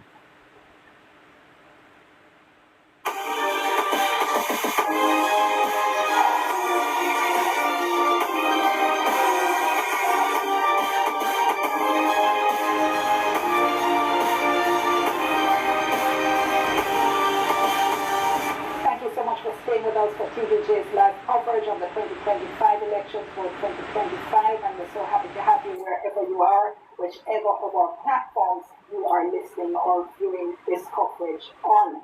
Now, I think at this point, though, what we can say is that it's not going to be a landslide for either side, and I have to say I think that's good for the Parliament and good for democracy overall. Okay, here we go again. Earl, let me let you take this. St. Elizabeth Southwest, one of the seats to watch. Floyd Green, the incumbent, is leading with 4,949 votes to Miranda Wellington of the PNP, 4,349. So he has a fairly comfortable lead at the moment in the context of that constituency. 600. St. Elizabeth Southeastern, very close. Norman Scott of the PNP, 1,004 votes. The incumbent Franklin Witter, 991. And Raymond Dobbs of the 17 bucks. He has 11 votes. Westmoreland Central, Lane Vaz seems to be headed back to Parliament, 7,547 to the incumbent, George Wright, 6,074. Kathleen Greenwood. Oh, George Wright, I will beat up him, man. From the JPP, and Don Foot, 29. I will beat up him, man. I'm seeing a message here from one of our reporters. We're hearing that ballot boxes are still coming in at the content center in Trelawney just up to some minutes ago. We're told that there was heavy traffic. That's why we weren't seeing a lot. Go ahead. 30 days still in Westmoreland Western, but the JLP's Garfield James, a former PNP member, he has 50.5% to Ian Hales of the PNP, 48.6%. And Ian Hales is a former JLP member, so that's quite an interesting. Gilbert James, 0.7%, 13 votes, and Bertland Madden of the JPP, 4 votes. Hanover Eastern, 58 of 99 boxes. Andrea Purkis of the PNP, 54%, that's 3,334, to Dave Brown, the incumbent of the JLP, 2,789. Craig Eubanks of the JPP, 19 votes. And Jordan Cunningham of the UIC, 9 votes. Hanover Western, Heather Miller Bennett of the PNP, 5,499. Tamika Davis, the incumbent of the JLP, 4,728. Leonard Sharp of the JPP, 51. That's 96 of 116 boxes. It seems the PNP might be on its way to retaking both Hanover seats. Portland Eastern, 96 boxes of 140. It's looking good for the PNP. Isaac Buchanan with 5,636 votes, and Marie Vaz of the JLP. She's 44 bucks left. 5,220. And Marie no sure they lead. There are many boxes to be counted yet. Portland Western, 74 of 104. And Darren Vaz, the incumbent of the JLP, 4,164. Doreen Campbell of the PNP, 3,350. Michael Aiken of the JPP, he has 12 votes. And just to call our viewers and listeners' attention, call our viewers' attention and let our listeners know, if you look at a little icon at the bottom right-hand side of the screen, that's telling you the number of seats that have been completed and declared. So you're seeing there 11 for the JLP, 9 for the PNP. Okay. So where those seats have been declared? Those are the ones that have been completed, as opposed to what we get when we go to Kelisha Ioche, which is a broader look at who's leading. In St. Anne Southwestern, it looks like order has been restored. Xavier Main of the JLP has 4,426. Danishka Williams of the PNP, 3,221. Clyde Edwards of the JPP, 26 votes as a comfortable lead at the moment for Xavier Main. And speaking of Kelisha, let's go to her at EOJ. How which level seat? Thank you so much, Leon. Just a quick update in terms of what we're seeing on our end here at the ECJ. So far, again, an update in terms of the lead so far. The Jamaica Labour Party leading in 34 seats. The People's National Party now leading in 29 seats. Now, the last time we spoke, I said the JLP was leading in 36 seats and the PNP was leading in 27 seats. So we've seen a change now. JLP leading in 34 seats and the People's National Party leading in 29 seats. I also saw the final count for St. Catherine East Central, and I can say the Jamaica Labour Party won that. Party's Raymond Price going against the Jamaica Labour Party's Orlando Terrelong, and that's one of the seats where the People's National Party has not won it. The only one that seat once since it was created, and the Jamaica Labour Party has won that seat twice since it was created in 2011. If you would move with me, I'm going. So we're here. I'm going to throw back to you until next time. Okay, thank you so much for that update, Kelisha. Just to repeat for you, the JLP now leading in 34 seats, PNP leading in 29. And again, the icon at the bottom of the screen, the JLP has so far won 11 seats, the PNP has won 9. Okay, here's St. Anne Northwestern, the JLP's Crystal Lee, now in front with 5,408 votes to the PNP's Gabriela Morris, 5,011, 93 boxes of 135. I just want to go back to the conversation in the States. Mr. Moxon said all has been restored. Hard-working member of parliament, also good organizing. So I'm not surprised by that. Trelawney Northern on screen, 84 boxes of 146. The PNP's Vicar McNeil, 4,468 votes. The Tova Hamilton on the JLP, 4,132, 84 boxes of 146. Dirty Dalrymple. And here's Trelawney South, 21 boxes of 96. The JLP's Marissa Dalrymple Philibert, 1,352. Paul Patner of the PNP, 1,246.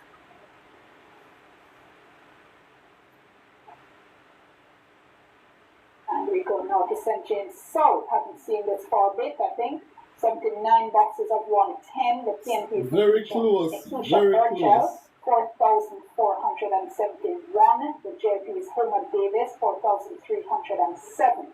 Leon Cunningham of the JPP has 12 votes. Very close.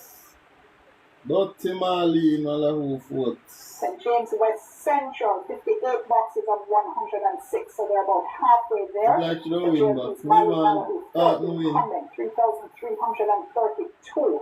Andre Horton of the PNP, 2,921. Clifford Barnett, 13 votes.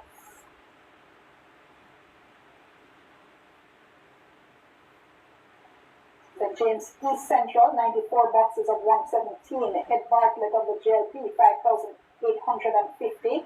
Rochelle Reed Nat of the PNP, 3,782. Head back to the can lose that seat. And we are moving on to, let's see, the St. Thomas Eastern. Let's see, this is 105 boxes of 128. The PNP is Yvonne Shaw, 5,982. The JLP is Michelle Charles in Hammond, 5,590. 5,595. Claudius Wong has 28 votes. Jovian Blair of the JPP has 20. I think Yvonne Rosemary Shaw used to be a member of the Jamaica Labour Party. I think she actually worked very closely with Dr. Michelle Charles's father, Colonel Charles Sr., for many years. And she was a former mayor in Morant Bay as well, right, Earl? Yeah. And so she's putting up a fight, and it seems as if the JLP is going to lose one of the St. Thomas seats. Here's the other one up there, St. Thomas Weston, 105 of 163. James Roberts on the JLP, 5,443. The PNP's Hubert Williams, 4,806. Carlene Affleck of the JPP, 35 votes. And St. Catherine Southeastern, this is the one I think you've been saying we haven't seen. This is about, not quite 50% there, 48 boxes of 135. Alfred Dawes of the PNP, 2,716. Robert Miller of the JLP, 2,617. No, go again, 2,615. Casey and Radcliffe of the JPP, 30 votes. I think this is literally the first time we've seen this one all night. My count is a little bit. One second from St. Catherine Northwestern, 83 boxes of 122. Damian Crawford of the PNP, 4,328. Newton Amos of the JLP, 3,598. Lloyd Smith has 12 votes of the JPP. 10% lead. Still have a lot of boxes to count. We go to St. Andrew East Central, 63 boxes of 113. Dennis Gordon of the PNP, 3,301. Davian Vassell of the JLP, 2,774. Princess Ford of the JPP, 57. You are saying this is Peter Phillips' old constituency. Young candidates, doing well so far, doing well. Mr. Master, DK Duncan's constituency in another lifetime as well. There's Juliet Hornet, St. Andrew East Rural, 77 boxes of 137. She has 4,925 votes. For the PNP's Patrick Peterkin, 4,545. Kenisha Hendricks, 29 votes of UIC. Purcell Jackson of the JPP. Why Juliet's seat so close? Speak of the host. Yes. I don't think we've seen this on for a while. St. Andrew West Rural, 124 boxes of 140. And the incumbent, Juliet Cuthbert Flynn, with 7,152. To Joan Gordon Wedley of the PNP, 6,213. George Roach of the JPP, 62 votes. And only 16 boxes to go. Yeah, Earl, and I'll let you take over. Manchester North Eastern of the marked of the PNP, 56%, 6,472 votes. The Valentine Wind of the PNP, 5,144. Glad Warren of the JPP, 30. There's a seat that was dominated by Audley Shaw for quite a while. And Manchester North Western, 83 of 104 boxes. Michael Phillips of the PNP, 5,625. Damian Young of the JLP, 4,521. Tricia Stewart Angus of the JPP, 28 votes.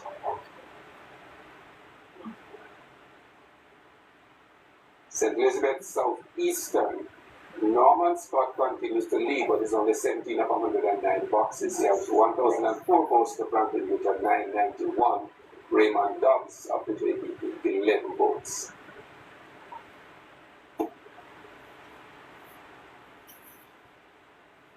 St. Catherine Eastern, Denise Daly of the PNP 6,589, Bright Peku rather, of the JLP 4,387, Lance Watson of the JPP 74 votes. Clarendon Northern, Wavell Hines continues to lead there. It's 81 of 100 boxes, and he has 4,380 votes to Dwight Sidless, the incumbent of the JLP, 4,303. Judy Lynn Casey Edwards of the JPP, 19 votes. That's very close. Clarendon North Central, Robert Morgan seems to be headed to retaining that seat, 85 of 104 boxes, 4,527 votes for Robert Morgan, and R.J. Dixon, 3,406.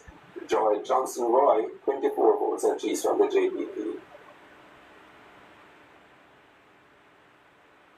And in Clarendon Southeastern, 25 boxes of 144, Pernell Charles Jr. continues to lead handily with 1,639 votes to Sian Barneswell, 1,132 votes. Sian Thomas of the JPP, 12 votes.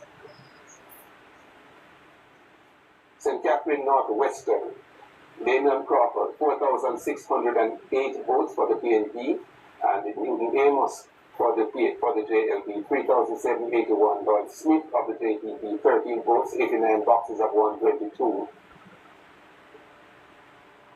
St. Mary's Southeastern, very close. Norman Dunn, the incumbents, 3,678. Christopher Brown of the PNP, 3,577. Mark Hutchinson of the JPP, 12 votes, 63 of 112 boxes. St. Mary's Central, Omar Newell of the PNP, 5,904 votes. Nathaniel Maraj of the JLP, 4,345. Rena Rose Cargill, 11 votes for the JPP, 85 of 105 boxes. That would be a hold for the PNP. St. Mary Western, Robert Montague, the incumbent, 3,641, doing very well against Omar Woodbine of the PNP, 5,683 votes. Chase Neal of the UIC, 22 votes, 99 of 147 boxes. And Kingston Central, 75 of 80 boxes. The incumbent, Donovan Williams, seeking to hold it for the JLP, 4,575 votes. Steve McGregor of the PNP, 4,377 votes. Garth Barnett of the UIC, 22 votes. It's close. Dwayne Smith in St. Andrew Northwestern, 4,402 votes to Ethelene Miller Simpson of the PNP, 3,293 votes. Orlando Robinson of the JPP, 79 votes, and that is 80 boxes of 112 counted. Okay, let's just take a pin, take a break, and we'll be back with much more results, all the latest when we come back with our results show for 2025. Please stay with us.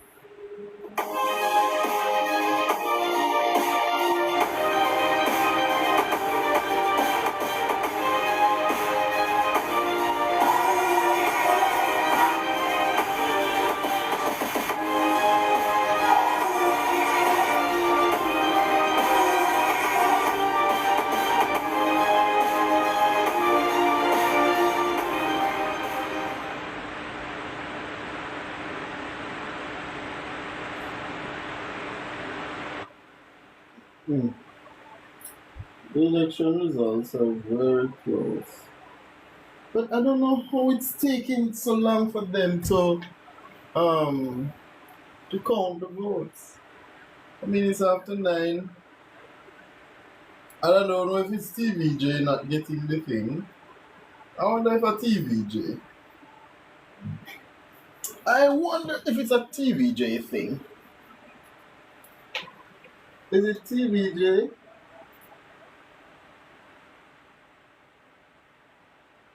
To Richard Azan, 931 to Warren New. There's also the St. Andrew West Rural constituency where we've got 6% of the boxes counted, and Juliet Cuthbert Flynn from the JLP, 379 to 483 for Jovan Gordon Wetley, and the the Director of Election just stepped in here. We don't have the situation to talk to him, so we might have to put him in the seat and let you have a chat with him guys back in the studio. But it's early days yet. It's slow in coming in terms of the update. I've seen this update. Well, it just said it was updated at 7:05. But we've seen these numbers for a little while now, and we just have to be working with them. There's another constituency that I'm really looking forward to tonight, the Westmoreland Eastern, where the General Secretary of the People's National Party, Dr. Dayton Campbell, is down there running for that seat. It'd be very, very interesting to see how that one goes. The Kingston Central seat also is going to be a one to watch tonight. I was down there today and it was all action. Okay, I guess this is old. This has to be. This has to be old. Those numbers are like super. Alright, CBN. Peace and do much work in their constituencies.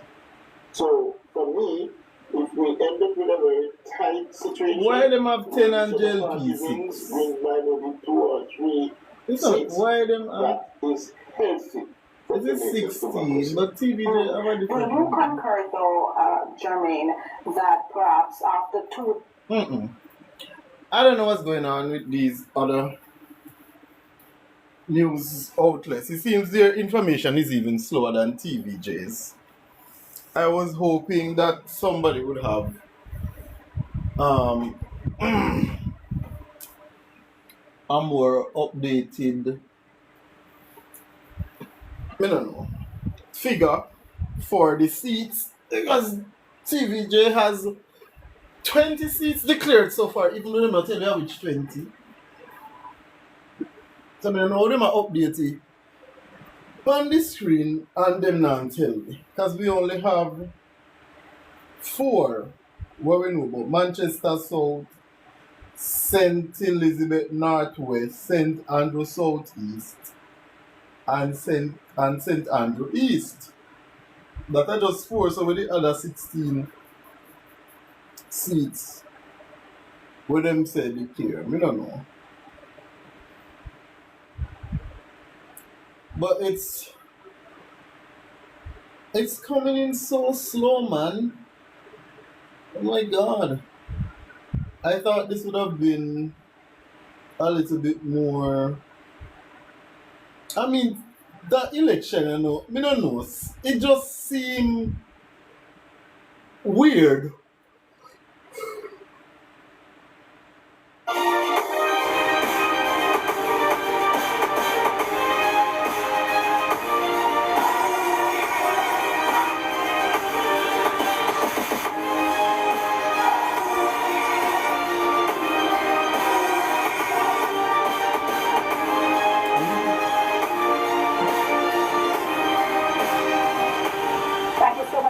With us for TVJ's live coverage of the 2025 elections, vote 2025. And let's go first of all back to the Electoral Office, the EOJ, with Felicia for an update.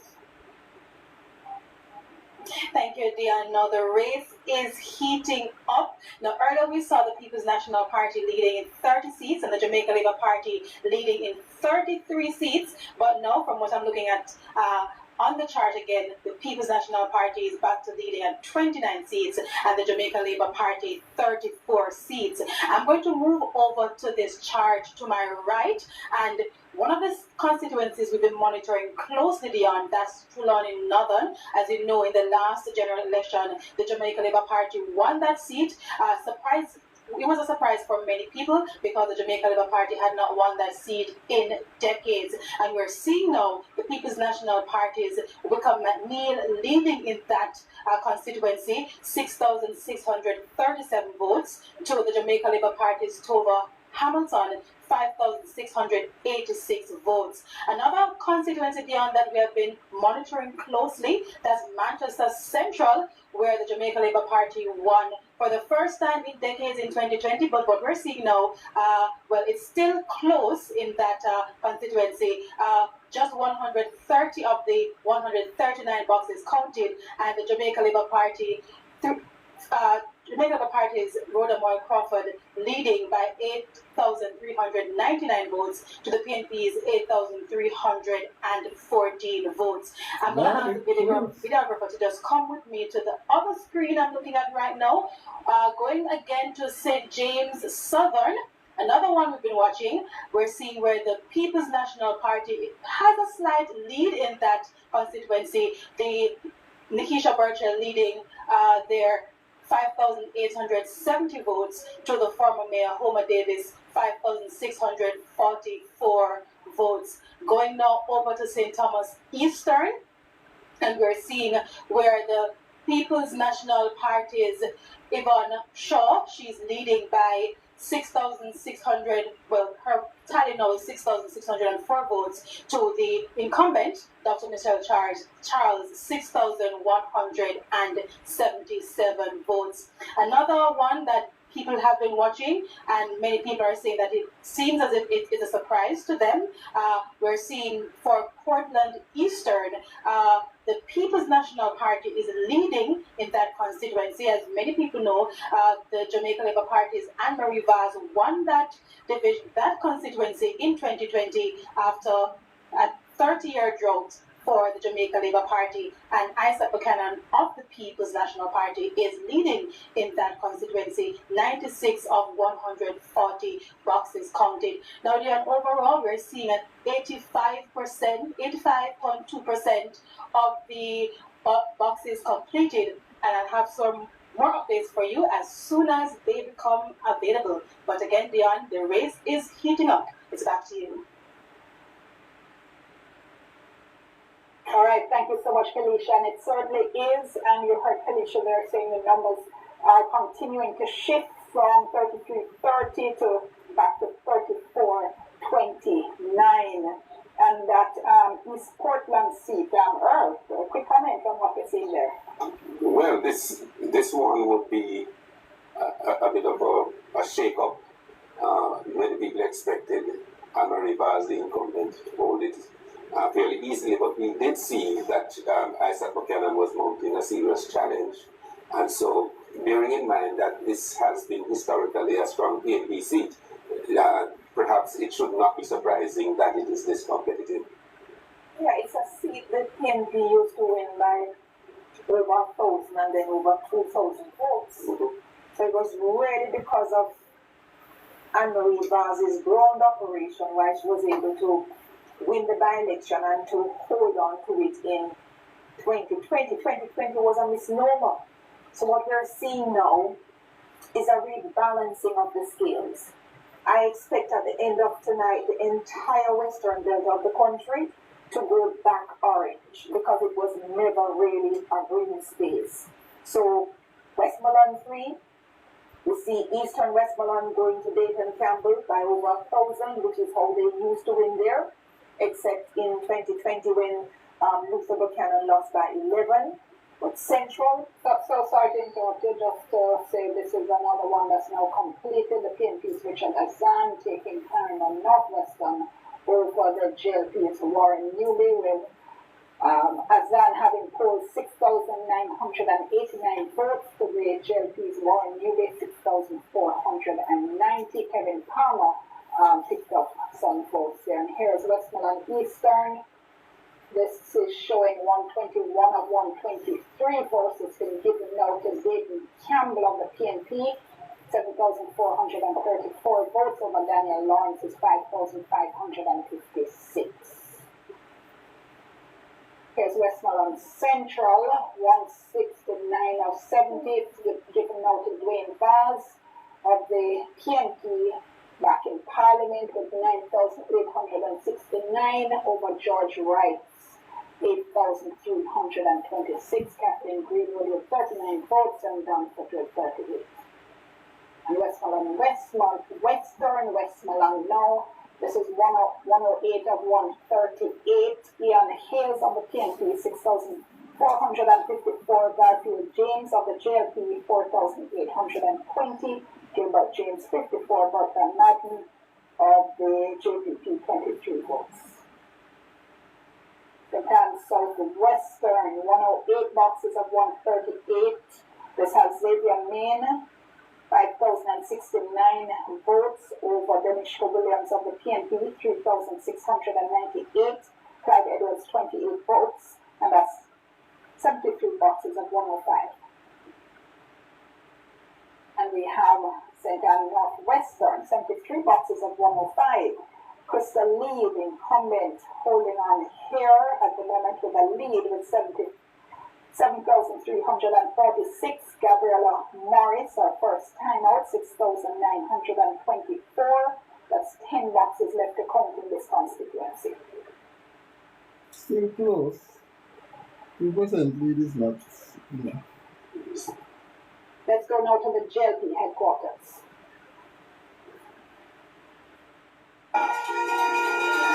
It's turning into a party-like atmosphere here at the JLP headquarters, Leon. As you can see behind me, you will see that a number of JLP supporters are dancing, they're ringing their bells, they're playing one of their favorite anthems on the campaign trail, The Lord is My Shepherd. So that is the mood here at the moment. I'm now joined by another JLP supporter who is also dancing. Hi, good night. What's your name? Newton Harris.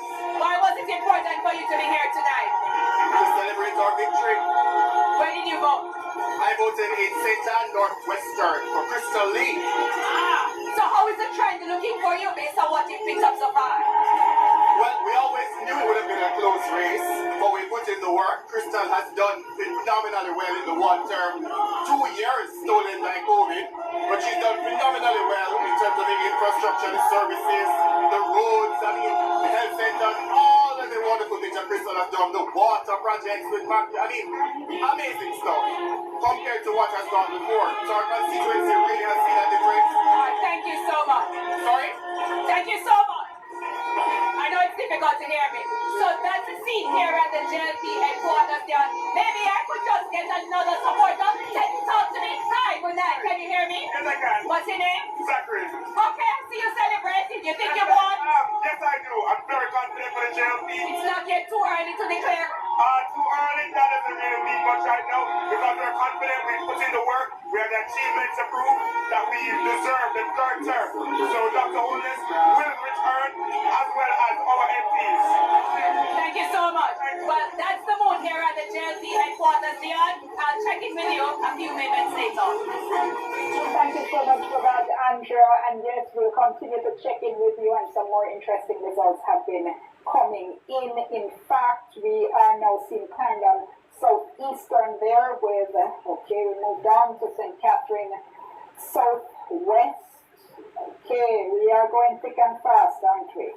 So St. Catherine Southwest over Wilmington, here's St. Catherine Southern, it's Jackson, and St. Catherine Central, Olivia Babsy Grange. So we can move in fast in those. Okay, here we go, St. Elizabeth Southwestern, and as they sound St. Boy in the room, Earl, you get to do the honors here. Read the next couple for me. Floyd Green of the JLP is the incumbent, 9,044. Miranda Wellington of the PNP, 7,650. And the significance of this particular seat is that it always goes to the party that means nationally. So that may be one of the reasons why there's celebration at JLP headquarters at the moment. Yes. Clarendon Southeastern, Pernell Charles Jr. of the JLP, 1,824, Sian Barneswell of the PNP, 1,284, and Sian Thomas of the JPP, 13 votes. That's 27 boxes of 144. Clarendon Northern, Wavell Hines, the cricketer, 5,623 to Dwight Sibley's of the JLP, 5,407 to the Lynn Casey Edwards of the JPP, 24 votes. That's 95 boxes of 100. It's still too close to call. Of 100 rather. St. Thomas Eastern, 114 of 128 boxes. Yvonne Shaw continues to lead, 6,597. And the incumbent Michelle Charles of the JLP, 6,188. Claudius Wong is on 31, and Jovian Blair of the JPP, 26. St. Thomas Western, James Robertson, the incumbent, 6,836. Hubert Williams of the PNP, 5,696. And Caroline Affleck of the JPP, 39 votes, that's 125 of 163 votes, boxes rather. St. Andrew West Central, the constituency of the Prime Minister. What the? Very tight. 87 boxes. No! Five. No! Paul Buchanan of the PNP. No! Now leading. Andrew, no! 867 votes, but Andrew holders What the hell? 4,762.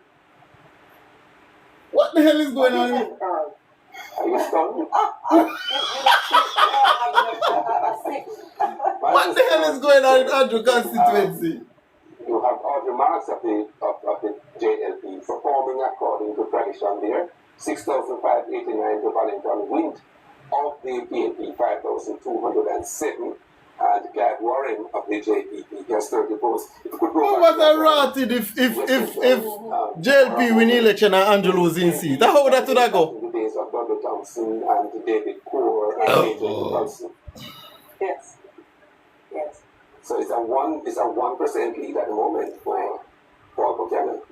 What the hell? Go to St. Elizabeth and again, let's see what the other weather vane is saying. Okay, St. Elizabeth. That's what I go.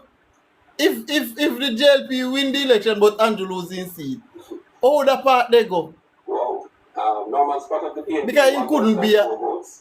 Yeah, you could... What if... 991, but it's only 17 of 109 boxes.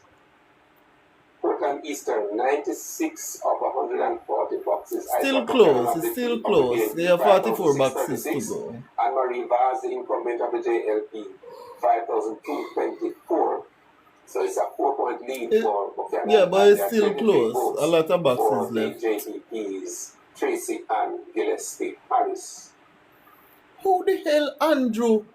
A batter for keeping seat. I want to remind the listeners that we call up these figures because we also have listeners on radio. Yes.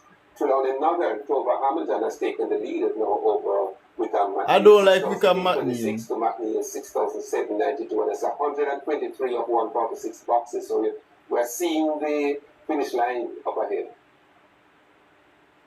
And Dalrymple in. Okay, just 26 of 96. Southern, 1,787 to Paul Patmore, 1,486, that's 26 of 96 boxes though. Who the hell is Paul Patmore?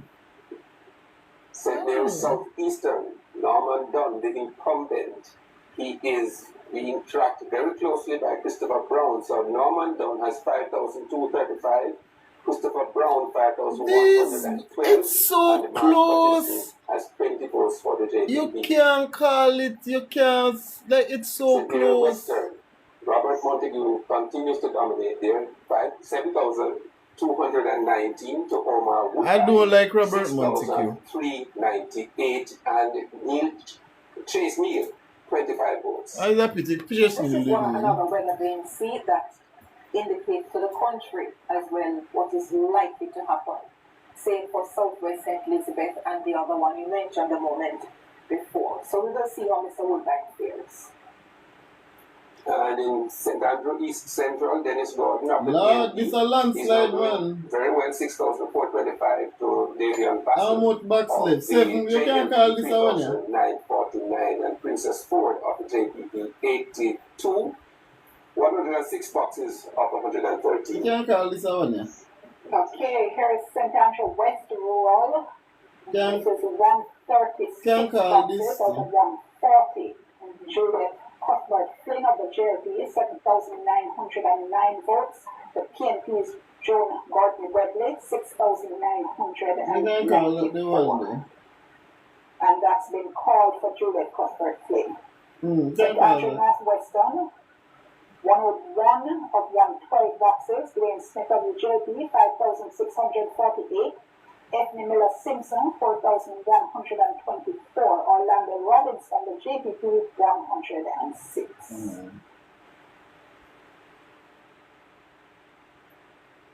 They were back in St. Andrew East Rural, 123 boxes of 137. 8,445. Patrick Peterkin, 7,487. Kenisha Hendricks, 45 votes. Of the UIC, Purchell Jackson of the JPP, 35 votes. Corporate. Eastern Portland, 130. Did we just Look like an ice that go win, man.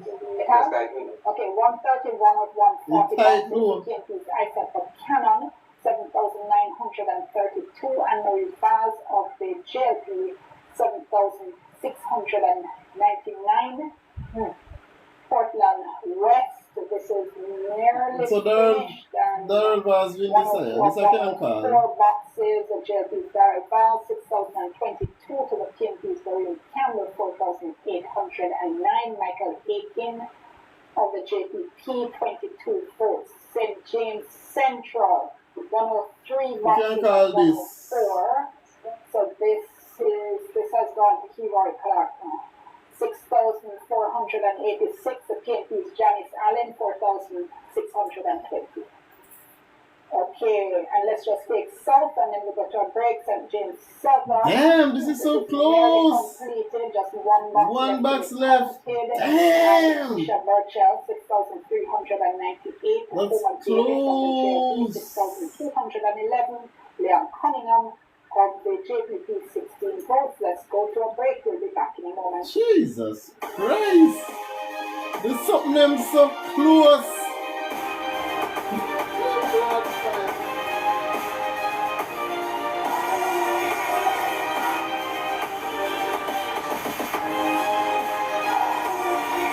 It's so close.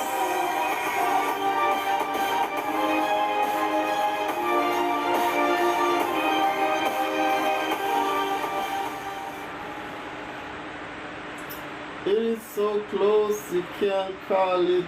My God. One box is left and you still can't declare a winner. This is how close the election has been. This is a 1, 2, 3, 4, 5, 6, 7, 8, 9. I have 9. So many PNP 1, 2, 3, 4, 5. And JLP 4. Oh my God. The election is neck and neck, but oh my God, this is so. I mean, oh, Andrew's seat I look so. What would happen if he lost his seat? What would happen if Andrew lost his seat? I don't like how. You are the Prime Minister and you are in danger of losing your seat. That don't make no sense to me. What the hell has this man been doing in his constituency? Okay, I don't understand. You can't be the Prime Minister and you know win your seat by a landslide. Make it make sense. How are you losing in your own constituency? I don't understand. Shouldn't your constituency be like a 100% guarantee? Say yes, you are going to win. This would be a history. What a Rosseville loses.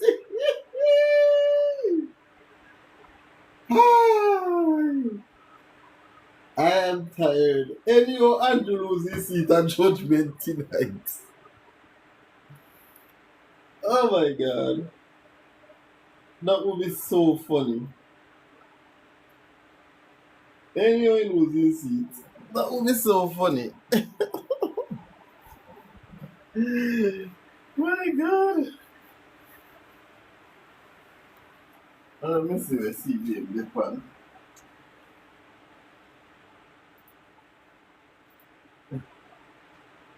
Oh, them Japan in? Tanya is in the rear view laughing and saying, I don't know what's going on here. What's going on here? Hold on, let me refresh this. And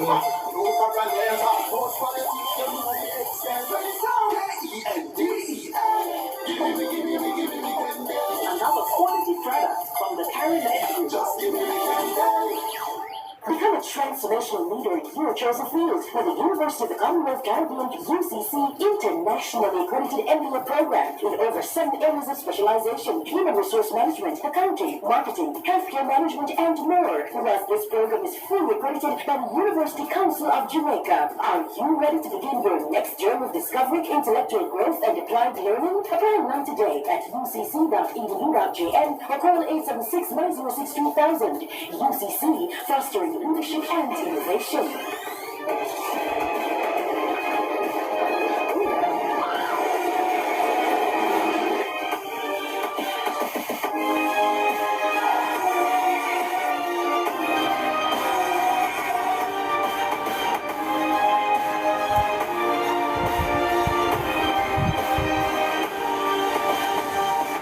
Thank you so much for staying with us for TVJ's ongoing live coverage of the 2025 elections for 2025. We got a statement from Flo a little while ago, so in case you've been having problems, Flo Jamaica has reported what they're calling a severe act of vandalism, which they say has disrupted internet, landline, and TV services for numerous customers in the areas of St. Catherine, Maypen, and Mandeville. And they said this section of fiber cable that was damaged had protective concrete slabs and sealed manholes. Those were breached, and the company is restoring, they said, working to restore as quickly as possible. They said they're also condemning the act which has taken place, as you know, on election day. So if you're having difficulties, that might be the cause. All right, let's just look at what's happening here in St. Catherine, East Central. Let's see, this is completed. The JLP's Alanda Terrelon has retained his seat with 6,364 votes. Raymond Price of the PNP polling 5,379 votes. Let's go now to Jamila Maitland, who is in the constituency. I'm on the Newlands Main Road in St. Catherine, East Central, where Jamaica Labour Party voters are in high celebration mood. Now, TV at a shop right now is the main attraction, and that's because they're watching the live results right now. Crowds of people just swarming around the TV, trying to see what's happening with their member of parliament. Now, by the latest data that I had, Alanda Terrelon was comfortably winning, and I just saw now from their TV that he was declared the winner. So as you can hear in the background, lots of excitement here on the Newlands Main Road. I'm going to call in a Jamaica Labour Party supporter right now, Kimmy. Kimmy's joining us. You're live on TVJ News. Tell us, how are you feeling? Well, I'm feeling so excited right now for my nice team MP, because me I tell you, him work. We talk about funeral, we talk about niner, we talk about graduation, we talk about assistance in the put their pots, and that happens every Thursday for assistance. We talk about education in there. We talk about all people in there. One turn cross the board. We talk about your house come down in there. 9 funeral in there. Oh God, man. I'm so excited from MP. One girl and never two. Think of a nice system MP. Show them alright. Alright, so that was Kimmy here on the Newlands Main Road. We are in St. Catherine East Central, where Alanda Terrelon was declared the winner by the preliminary results. He is now the MP for the 3rd time here in St. Catherine East Central, where he defeated Raymond Price, the independent candidate from the JPP. That is Cassian Radcliffe. I think her name is Cassian Radcliffe. So that is lots of excitement, as you can hear.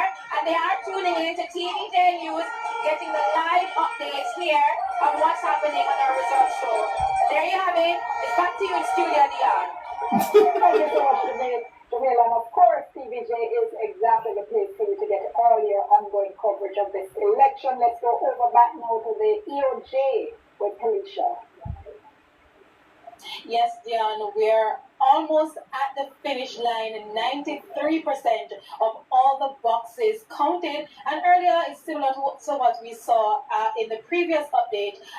The Jamaica Labour Party was leading by, well, it was 32-31 at one point, and now we're seeing it back at to 33. So the Jamaica Labour Party leading 33 constituencies to the People's National Party's 30. An interesting one, Dion, that you pointed to earlier. We're going to go to it.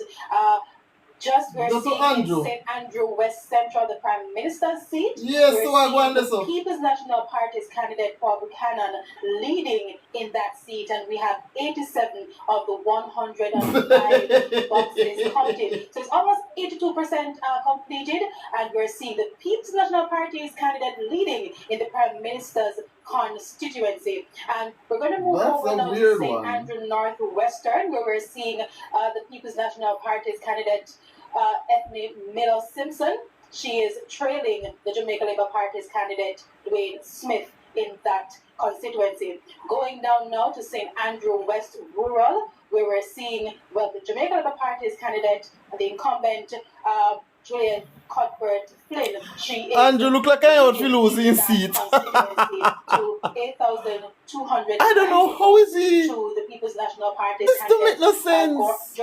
How is he losing his seat as the Prime Minister? 7 votes. Now, should the incumbent hold on to this seat, it will be the second time the Jamaica Labour Party has had 3 consecutive Andrew look like he go lose his seat. Andrew West Rural. And going over now, the videographer could just come with me. We're going to St. Anne Northwestern, where we're seeing the People's National Party's candidate Gabriella Morris at 6,989 votes to the Jamaica Labour Party's candidate 7,383 votes in that constituency. Final one, Dion, before I come back to you in Portland Eastern.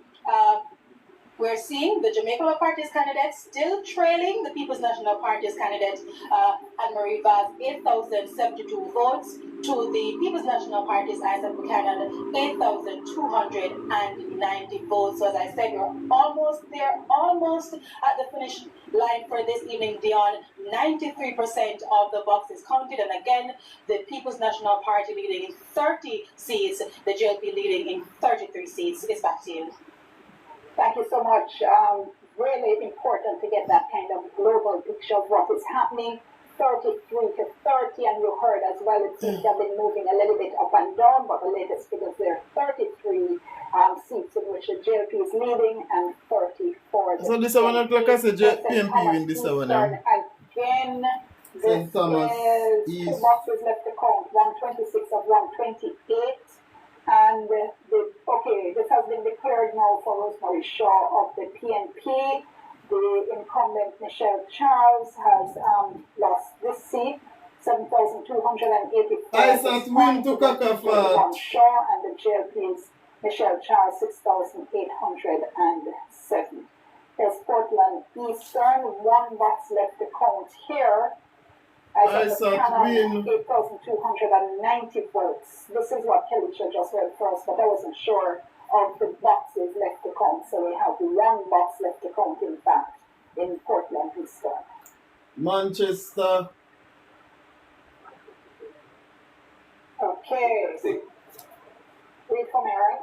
Rhoda Crawford, the incumbent, has held on to defeat Donovan Mitchell. She secured 9,035 votes to Donovan Mitchell, 8,861. So that's 1 hold in Manchester for the JLP. Strong candidate, hard-working member of Parliament. She deserves to go back to Parliament. Rhoda Moy Crawford, one of Jamaica's best talent in the Parliament.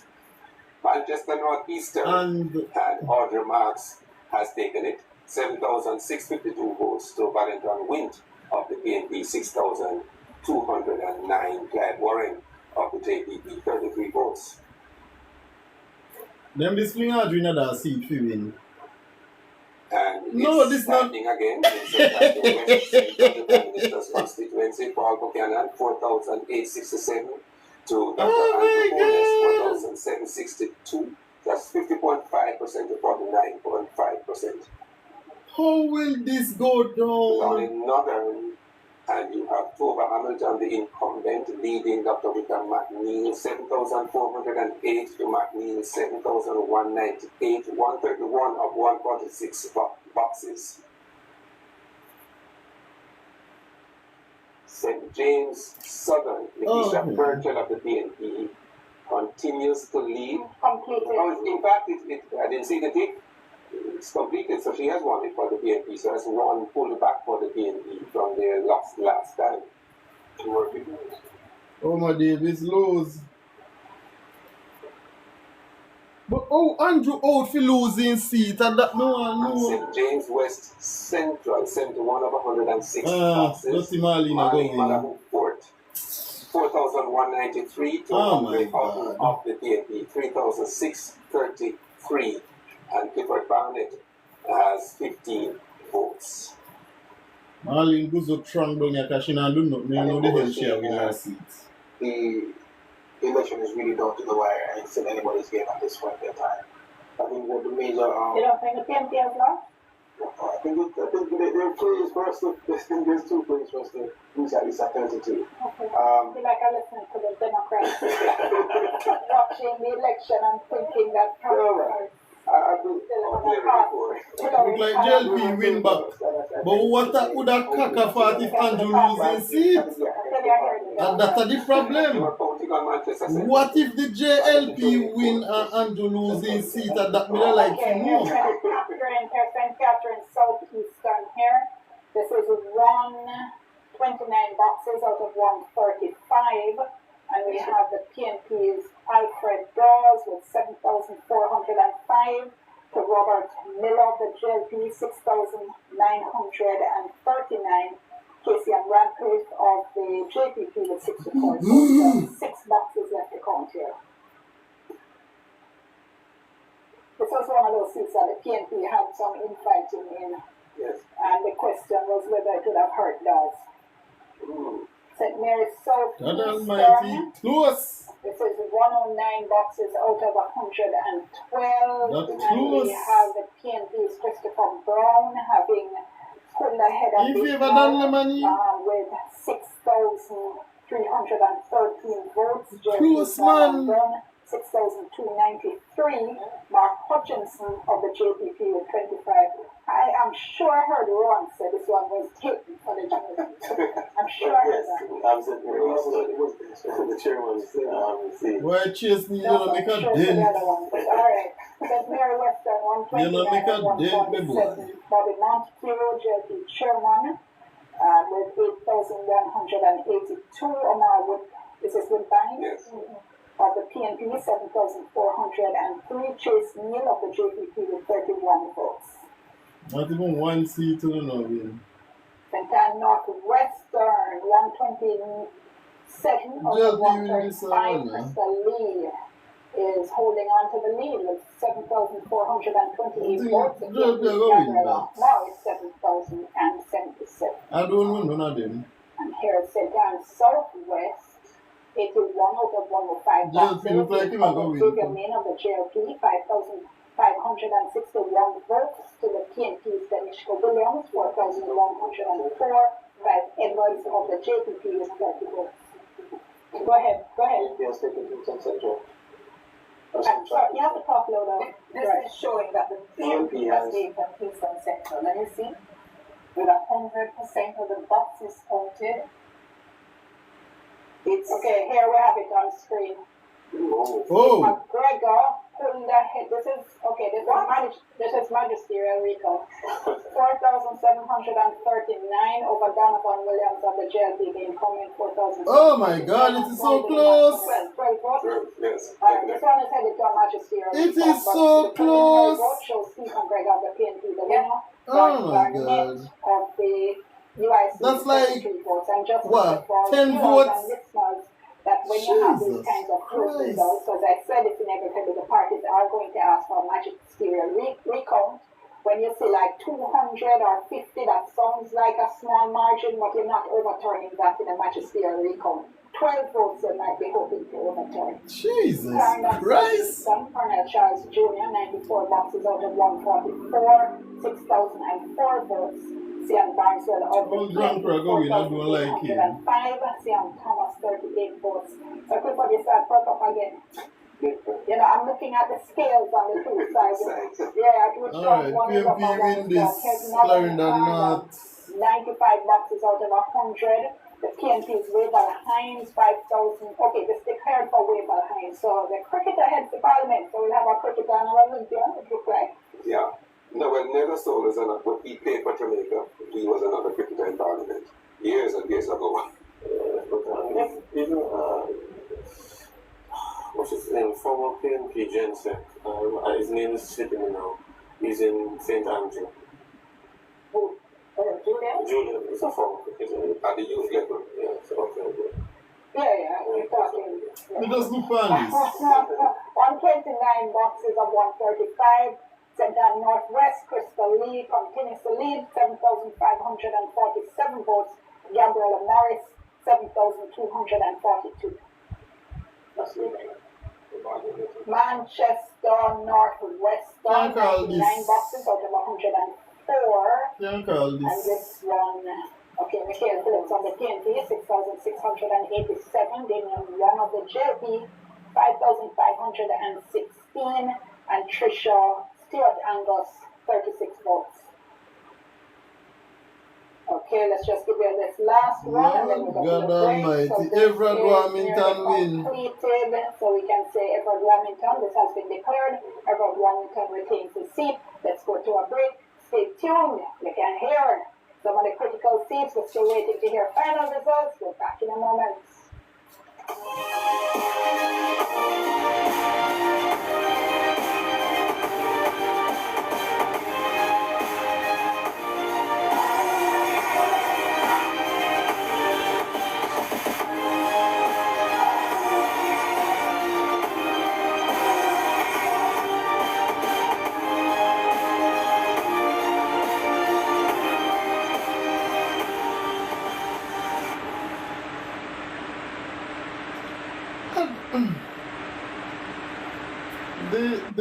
Well, I don't know. I guess the results are as expected in terms of how close it is, because we saw like it was like 50-50. Even in the polls, you know, it was like neck and neck. There was no clear, decisive lead for any party. And at one point, JLP is leading a little bit, and then PNP leading a little bit, and it has been like a seesaw back and forth between JLP leading and PNP leading. I'm just kind of disappointed that the counting seems to be so.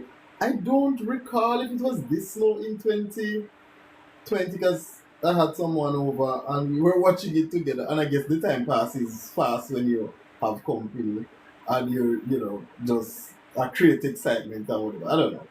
But I think, yeah, everything finished at 11 o'clock. So I don't know, maybe they're on target. I think everything finished.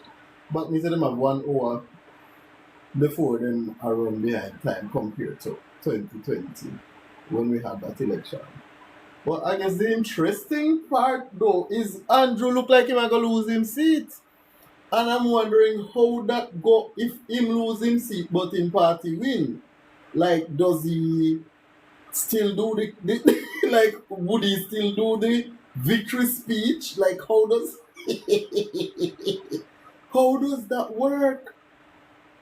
If the seat, have we ever had a sitting prime minister lose them seat? Jesus Christ, this one would be for the history books. This one would be for the history books if the sitting prime minister in a general election lose him seat. I don't think that ever happened yet. That has never. Oh, you are the prime minister, you know, make sure say your constituency good, so when election time come, you know, if you're like, me not understand that part there. Andrew need to him have some explaining to do. How you are on neck and neck in your own constituency to the point where you are falling behind. I mean, it's not a large margin, but it's like, brother, you shouldn't lead by a mile. I don't understand how the prime minister is leading, is behind in the vote count in his own constituency, and is a large portion of the boxes have already been counted. You can't have 86% of the box count and you not have a large margin. Jesus, this out of history.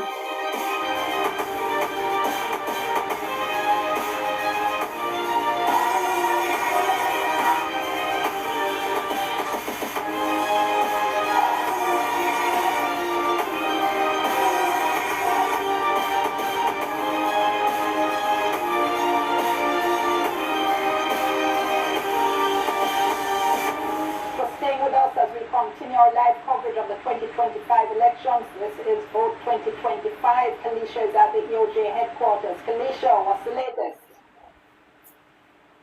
Thanks, Dion.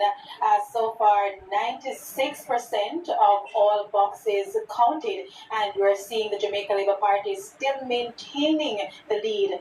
34 seats for the Jamaica Labour Party so far, to the People's National Party 29. Going over back to our chart here, looking at the Prime Minister's seat at St. Andrew West Central, we're still seeing where the People's National Party's candidate is maintaining the lead in that constituency. 87 of 105 boxes to go, so we're still not there as yet, Dion, so things could change in that constituency.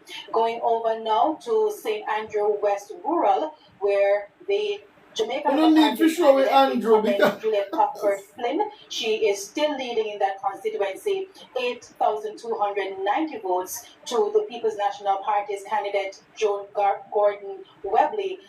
She is at 7,157 votes so far, 138 of 140 boxes right there. Now moving further to my right, well, we have some of the declared seats on top in terms of the Westmoreland Eastern, where the People's National Party won that seat. Going down now to Manchester Central, where just one box to go, and the Jamaica Labour Party is maintaining that lead in Manchester Central. Going over now to Portland Eastern, all the boxes have been completed, and the People's National Party's candidate, Isaac Buchanan, has won that constituency. Now, Dion will be providing some more updates shortly, because we're almost, as I said, almost there, 96% of the boxes counted. It's back to you. Thank you so much, Kalisha, and really, really interesting here what it is we're seeing, and let me check in with our politicals and see how they're doing. Clifford? I believe that they're still, that's way first to go, but regardless of how it pans out, I think the big sign I'm getting from the people across the country is that they want change, they want to see some form of change. I think this is the spinning that I see that's a signal that we're getting. The people want change. We're seeing it in the Prime Minister's seat, and we're seeing it across the country as well. Consistency is key.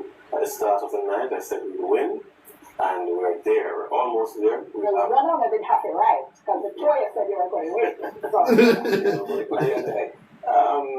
It's clear, and when you look at seats, Roland Crawford holding on to that seat. When you look at Xavier Main performance, when you look at Norman Dunn holding on in his seminary seat. Tell me what has surprised you. A surprise is that Anne-Marie Vaz, it's a big surprise. I had Mrs. Vaz in my numbers. For a seat I thought would have won. It's not to be based on what we're seeing so far, but that's a big surprise for me tonight. Clifford, what's that surprise you? Manchester Central is a surprise for me. I think I would say that we covered it without taking. So seeing how well we're up without, yeah, that's very much a surprise for me. Oh, the working our constituency, you know, That's perhaps misinterpreted or she have like underestimated the kind of work she's been doing. Yeah, it's not a big But I lead. think in my head, I had it, that her I guess, winning 2020 was mainly because of how broken the game base was at the time. I thought it was that, Donovan, they have done a sort of to many defenses in that seat. But I guess her being known to be a hard worker is enough to push her, or wasn't enough to push her across the line. There's Clarendon Southeast, 120 boxes of 144, and we're seeing Colonel Charles Jr., 7,617, CM Barneswell of the PNP, 6,832, CM Thomas with 49 votes. And Where are we going next?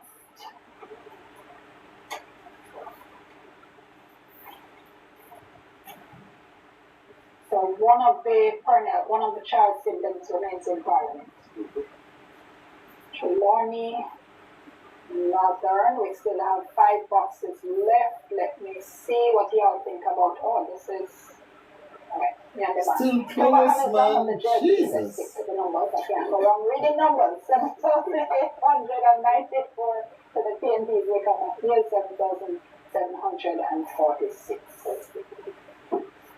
St. Elizabeth. So Eastern 94 out of 109. Franklin Witt of the JLP 8,000.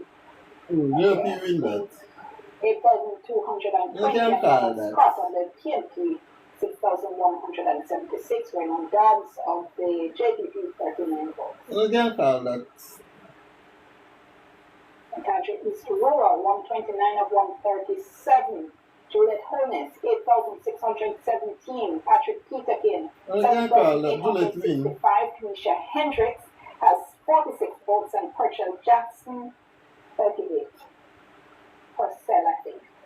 St. James West Central, here we go. Haven't seen this for a bit. 8 votes of 106.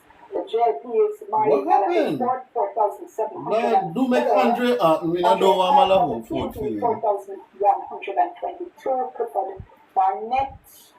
But he needs 600 votes. Do we have 600 votes left in those boxes? And Southwestern, 86 boxes of 105. Xavier Main of the JLP, 5,837. Danishka Williams, 4,280. Clive Edwards of the JPP, 30 votes. St. Anne Northwestern, 133 of 135 boxes. JLP look like them, we know Crystal Lee of the JLP, 7,971 boxes left. to Gabriella Morris of the PNP, 7,370. And she needs 6 now. She not get 600 votes from 2 boxes. JLP win that.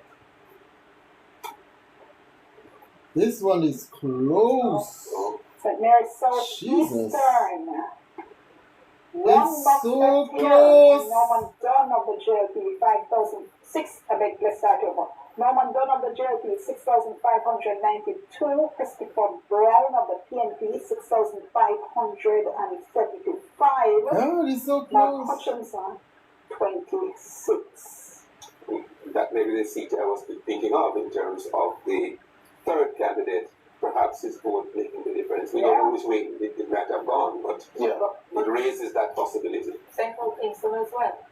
As the independent in Central Kingston got 23. Yes. And there's a difference between Steve McGregor and... the night on Trelawney if I win this I did this.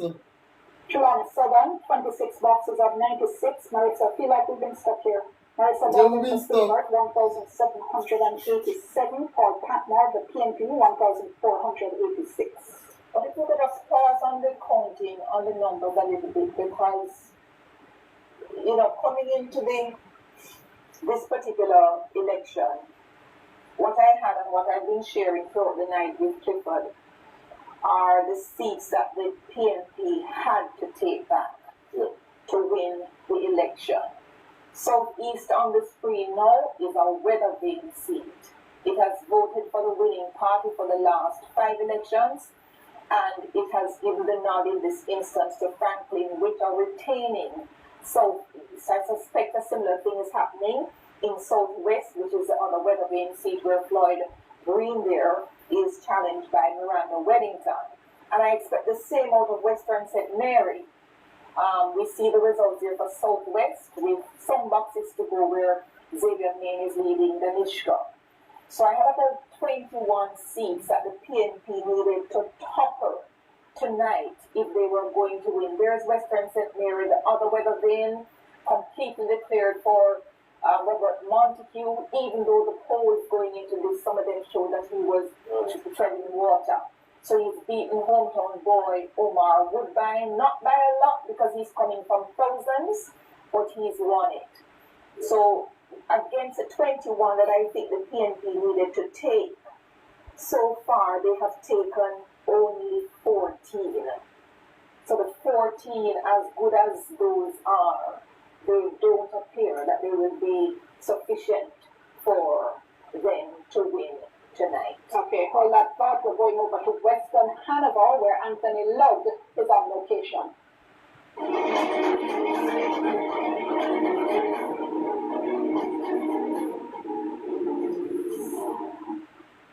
Thank you so much. So I'm just outside the Watson Taylor Park here in Western Hanover, where the coughing is still going on over here.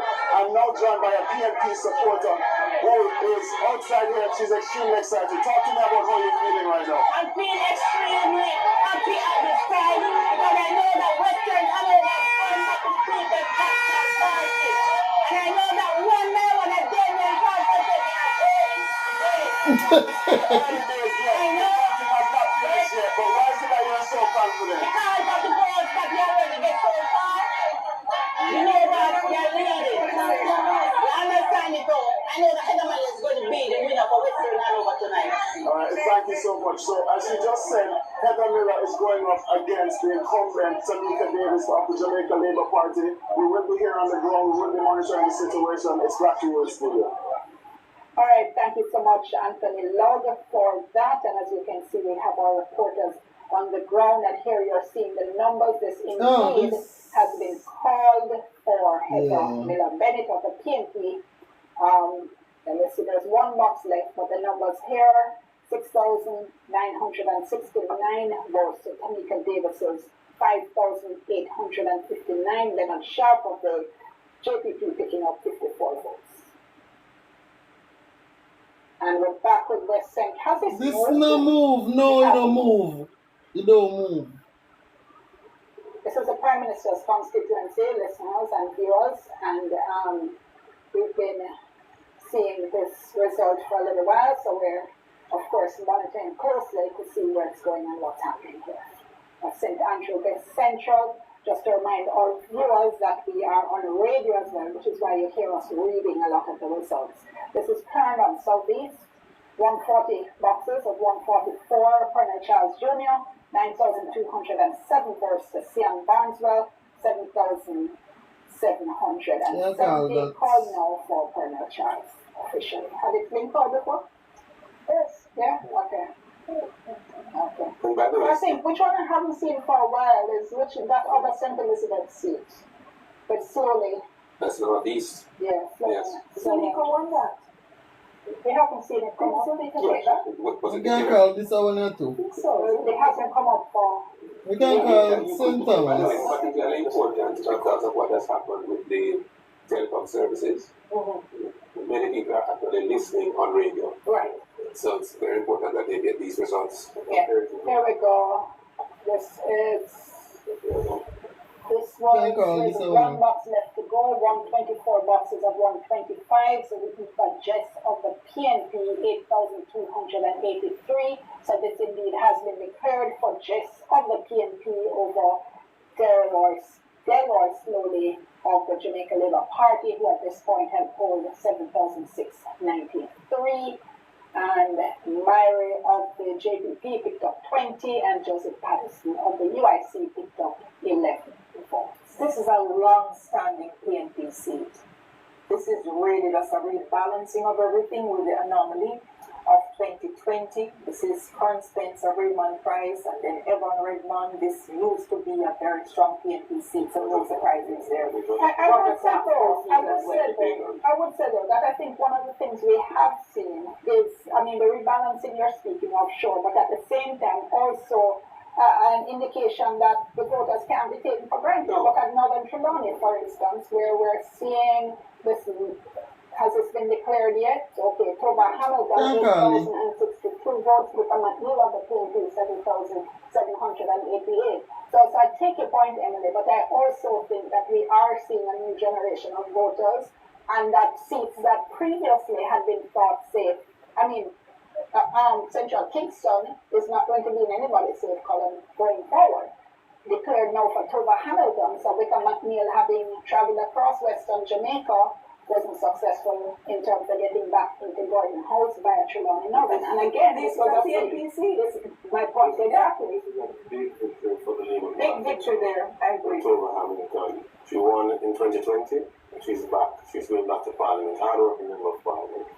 I'm Yeah, it's overwork. She deserves her seat. It's overwork. She Okay, just don't like it. Christy Robinson, who is in Trelawney Northern. Let's go to her. It's overdo her work.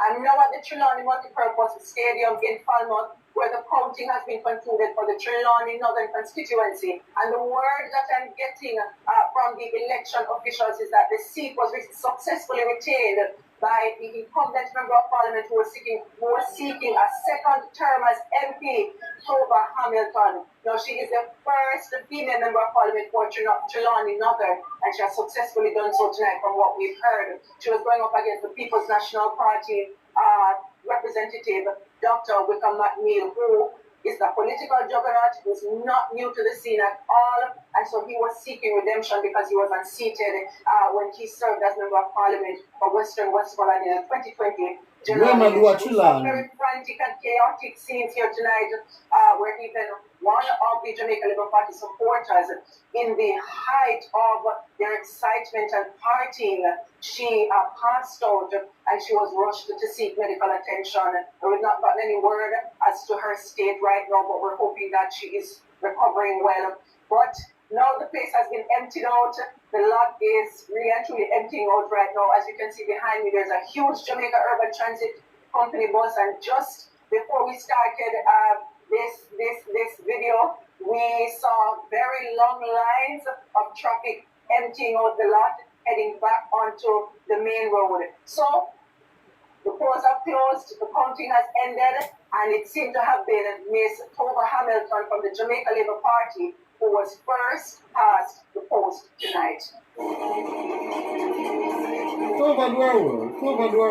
think we were talking about the seat, and I was saying I think this exactly makes my point. The parties can no longer afford to be complacent and think of seats as, oh, safe PNP or safe JLP seats, and I think that's actually great for the country, great for the constituencies themselves, and overall, as I've been saying, great for democracy. Yes, quite a few of the young women from the JLP who won in 2020 have been returned in 2025. Over Hamilton, Rodney Crawford, Crystal Lee. Okay, here is Juliet Holness's seat now. St. Andrew East Rural, 130 of 137 boxes declared for Juliet Holness. So the former speaker holds on to her seat. Yes. If we can spend a moment and try and figure out what is happening in the central St. Andrew, when it comes up on the screen, I want to see what is going on with the Prime Minister. Yeah, we need to know what's going on with Andrew, because Andrew cannot lose his seat. But when we get on updates, it will move in favor for the Labour Party. Why don't I try to rig the election to Angela lose a war going there, so why that takes a lot? So I suspect the next time we see it, it will probably be completed. Yes. I know a lot of the time, I get no, a lot of the time, the people who are watching the counting. That is why I'm saying when it's changed, the next time you'll see part of the Dr. Andrew Holness. I wouldn't agree that Northeastern or what my side is in that Southeastern St. Mary has been called for Christopher Brown. Yeah. No, sorry, you just got yourself to the trouble with the party people. I know.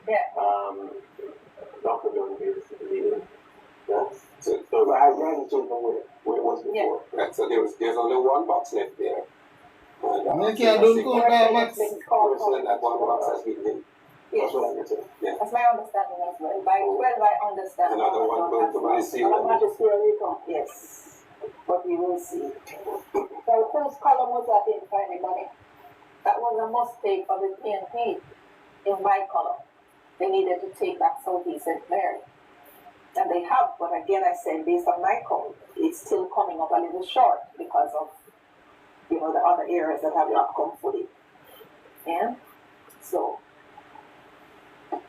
for this election, indeed that will is confirmed, in which the PNP finally managed to take back a seat that has been with the JLP for several terms.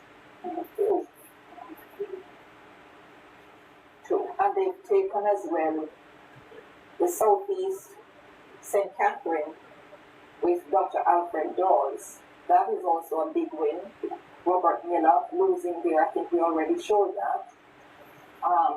But again, when they did manage to wrestle Central Manchester for Motormore, that's a big, really big win or hold for the Jamaica Labour Party. So you do take one there, but then you don't take the other, and the numbers just don't add up.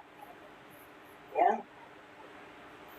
Marlene Malou fought as well in West Central St. James. I think we were hoping to take that one. You know, we come up just a little short with that one, even though it's not yet officially completed in terms of counting, but we shall see.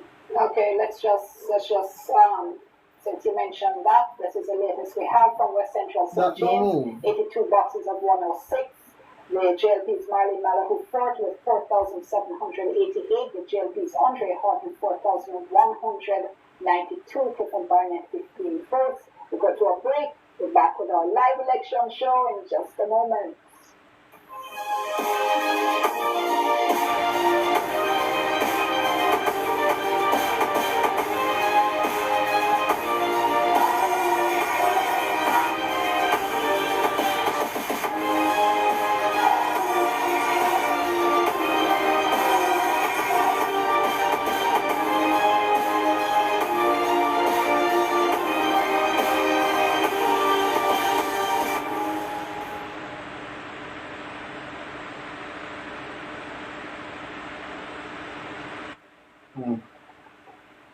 Why the counting I take long though, you know, like on the election. The election seems so drawn out and it is very close. It is unfortunate that none of the other parties didn't. I don't know, it's like there's just no, I don't know. Like to me, if I'm going to run in a particular constituency, right? Me would have to know exactly how many people are registered to vote, right? And look at historically how many people have actually voted in the constituency and then go after those, because I think more people don't vote, because if you have like a 30% voter turnout, like 70% of the people in the constituency have not voted. And I would try to target the people who have not voted before, like them just now vote. You know, every election you have is the same people going out to support. So I'm not gonna go after the JLP supporters because a waste of time. I'm not gonna go after the PMP supporters. It's a waste of time. I'm gonna go after the people who don't vote. None at all. And if you can get, 40% of those persons who don't vote to come vote for you, you win. You don't need for no competition with JLP and PMP. You just need to get those people who decide say me not vote and them just don't vote to come vote for you. If you can get at least 40% of those people to come out, you will win the seat. The people in JLP and PMP can always go voters, because I don't think, which is one of the unfortunate things, that people change their vote really when you look at in terms of, okay, you see these seats that are predominantly JLP or predominantly PNP, and then just fling one PNP, just like, where we can mat deal do another in Trelawney. You know, come from Trelawney, what the fuck you do for Trelawney? And this is what they do. So because them, this is a JLP stronghold, we just put one new somebody down there, we put somebody where we want get in a parliament down there, because we know so that seat there, sure. And so the person is not from the constituency, nobody knows this person, but you're banking on the people just going out like a zombie and voting for your party. And I think that needs to stop. And hopefully in the next general election, 2030, we see like a major upset where these sure seats where the people don't work, or them go put people down there where nobody don't know, them vote them out. I know that Rhoda Crawford, she's the only one I can really vote for in terms of visibility and like working hard in her constituency. I think Juliet Holness as well, at least, and I know Juliet and Rhoda seem to do, like they're hard at work in their constituency. Anne-Marie seemed like she was working too, but I don't know what happened. I don't know. I really don't know what, because she did win, and ISAT come and take it. And ISAT is like, isn't this ISAT's first time? ISAT just come and take it. So I don't know what happened with Anne-Marie. Maybe that's the thing too, and this is why I keep telling people, you can't keep the same party in power. Give them 2 terms, because you really do need 2 terms to get your manifesto out. And after the 2 terms, you come out and you put in somebody else. Thank you so much for staying with us. You're watching TVJ's live coverage of the 2025 general elections in Jamaica. So let's just take a moment and bring you up to date with everything that's been going on. I'm your host, Dion Jackson Miller, and with me, Earl Moxon and Emily Shields from the RGR Gleaner Communications Group. Also with us, we have Ron Walsh. He is from Young Jamaica, an affiliate of the Jamaica Labour Party. Clifford James with us as well. From the PNP-YO, the youth arm of the People's National Party. Jamaica's parliament has 63 seats. Now, in the last election, 2020, the Jamaica Labour Party had won with a landslide, relegating the PNP to only 14 seats. So in this election, which party would get 32 seats first and would therefore form the government? And the last count we had got from our reporter, who is at the electoral office tracking, was 34 seats for the, here we go with the national count. Now I think these are the declared seats, the completed seats, if I'm correct. 29 for the JLP and 28 for the PNP. The last count we had got, though, in terms of how all the seats were trending, was that the Jamaica Labour Party was leading, we have been told, in 34 seats, and the PNP leading in 29. So there are a few critical seats that we have still been watching. And here we have St. Mary's South East. And the PNP's Christopher Brown has taken this with 6,640. That I will go to court. That I will look at that court. Jamaica Labour Party's Norman Dunn, 6,631. And that is an 11-vote difference. Got it right that time. We'll pause on that because just one second. Mark Hutchinson of the JPP polled 26 votes. I'm almost sure this is the second time for an 11-vote win in St. Mary's Southeastern. Didn't Dr. Winston Green win by 11 over by the same Dr. Norman Dunn before? So this is interesting. We'll also head to a magisterial recount. But this on the is night, going to court. in terms of having the 49.9%, but just split by 11 votes. Why this no move? Stuck on this, but just to remind our listeners as well, the count that takes place on election night is a preliminary count. Now, after tonight, then we will have what is called the final count. At the end of the final count, the parties then have the opportunity or the chance, if they wish to apply for what is called a magisterial recount, which parish judge will do. Normally you do that when you have a very, very small margin, as I was saying a little bit earlier on in the evening, a margin of 200 votes or 100 might sound like a very small margin, but you're not going to get that overturned in the magisterial recount. That is when now the parties are going to scrutinize, and the judge would scrutinize every single ballot, and we start to get arguing over where this X was marked, and if this ballot was invalid, and if this one was discarded and should not have been discarded. So there's a process that is going to be put in train as soon as tonight's preliminary counts are over. Here we have Trelawney Southern now, box 44 of 96, Marissa Dalrymple Philibert with 2,823 votes, and the PNP's candidate Paul Patmore, 2,608 votes. just a reminder for our viewers, for our listeners, you'll hear me, all of us, we are here reading out the counts. That is because we are live on not just radio, but also not just TV, not just the internet, but also radio. So we are accommodating our radio listeners as well. And we thank you all so much for being here with us, wherever it is in the world you are joining us from. We know we have a huge following in the diaspora. We're happy to have you here with us as well. So that one, that still looks like only about 50% gone there. And I know we had heard that Paul Patmore was it's likely to do well. Yes, yes. But we'll see what happens when the final numbers come in there. So I would ask you, Earl, is there anything that has surprised you so far? No, I expected it to be very close. If this iron make look like a 50-50. I think for many persons the fact that with 18 boxes left in West Central St. Andrew, that the Prime Minister is, at least by what we have seen, trailing at the moment.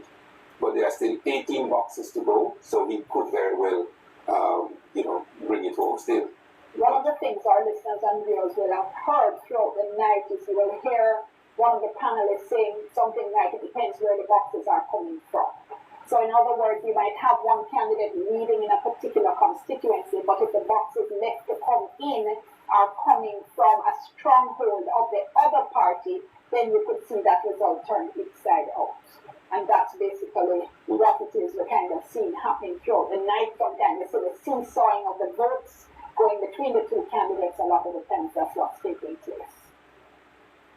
Okay, so now the issue in relation to what happens as soon as this is over, as we've said, the party that is declared the victor, we're going to be declared the victor, we're going to expect to hear, because of course, viewers and listeners, we are going to be with you until the end. So we are going to be waiting to hear whoever gives their victory speech, whoever gives their concession speech. And we were talking the other night, Earl, about the night, in fact, that there was no concession speech. Yes, and that was 2007. I think it was 2007. It was that close, and the Prime Minister, Portia Simpson Miller, did not concede that night. They were awaiting the summary counts, but by the next day it was clear that the JLP had won. So they all actually prepare two speeches. So here you have to have two speeches, or people just come out and talk. I wouldn't know, but I'm sure that the leader of the Labour Party would have prepared one speech, because from the get-go it was clear that Jamaica... Sir, move from it. And we'll see that. Move from it. Okay, you never stop. You don't stop. You don't stop. Let's stop. Come. I don't think Jamaica, because from what I'm seeing, the PNP has gained massive ground in this election, regardless of who becomes the Prime Minister. I think that's one thing that we should tap on the shoulder. This is a sport, right? It's a sport. You have to have a winner, you have to have a loser. Tonight, you are the loser. And clearly, the most honest, Andrew Willis would not be the winner in this situation. Of course, it's two more seats to go. And that Southwest declared for the main, and we previously declared the previous seat, which kind of went fast. Crystal Lee and the Nishko. Declared for, there we go, declared for. Two more seats, so we have Andrew seat. Labour Party. We have Carliet, and we have Dalrymple seat, and then two seats where we are waiting on. If Andrew loses his seat, People's National Party, Gabriel PNP, JLP look like they win back. A senator, they win back. Joyner had here into the representation already.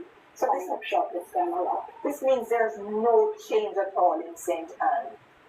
The PNP went in with South East, which is their bastion. They held that. This is Lisa Hannah's seat, Bobby Mullins' old seat, crucial to the PNP base. North East St. Anne, which is Shahini Robinson's old seat, has been held by Matthew Samuda. St. Anne Northwest, Crystal Lee won that in 2020, and she has retained it. Fought out the challenge by Gabriela Morris, and then St. Anne Southwest. That's the main seat that he has also held. that particular one. So there's no change between There's one 2020 man and is 2025 in St. Anne. So here's the question now. So let's assume, just for argument's sake. And the party to decide, I suppose. Emily? Yeah, there are a couple ways that I will look at this. I keep saying that 2020 was an electoral anomaly. It still is in many respects. So that what has emerged from 2020 is that the people are willing to re-elect a very hard-working member of parliament, even if that member of parliament started out as an anomaly in 2020, but you've continued to doing good work.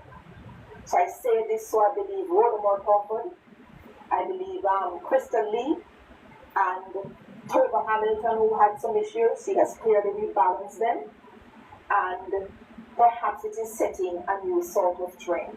If we look at it that way, then perhaps for Mark Golding and the PNP, they shouldn't be so swift to seek to discard him, because they're coming from a point where Dr. Peter Phillips was perhaps deemed to be an individual who could not take the PNP to where the PNP is at this time. A lot of people hadn't thought Golding would be able to cross the line at all. Right. Can I just jump in and say that I'm hearing that the official voter turnout has come in at 38.8%, which is bad.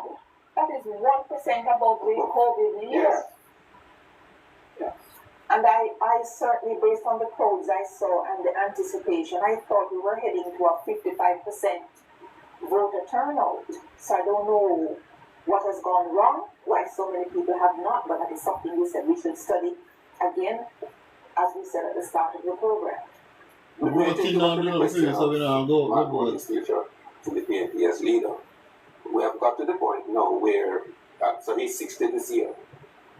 If they go to the full term, this incoming administration, he would then be 65.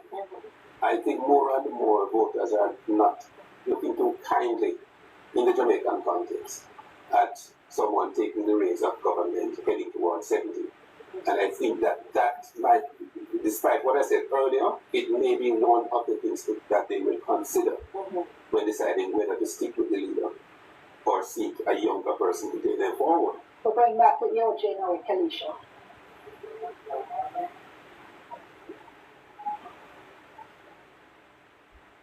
Thank you so much, Diane. So we're almost there. 99% of all the boxes counted. And what I'm seeing behind me, the latest figure, just refreshed, the People's National Party leading in 30 constituencies, the Jamaica Labour Party leading in 33. Now, I'm going to tell you the areas where we're still waiting on all the boxes to be completed. St. Andrew West Central, 83%. The People's National Party leading in that area. Going down now to St. Andrew East Rural, the St. Andrew East Rural, where the Jamaica Labour Party is leading in that constituency. Trelawney Southern, 78% of all boxes counted, and the Jamaica Labour Party is leading in that constituency. Moving over now to Clarendon Northern, 97% of all the boxes counted, and we're seeing where the Jamaica Labour Party is trailing in that constituency in Clarendon Northern.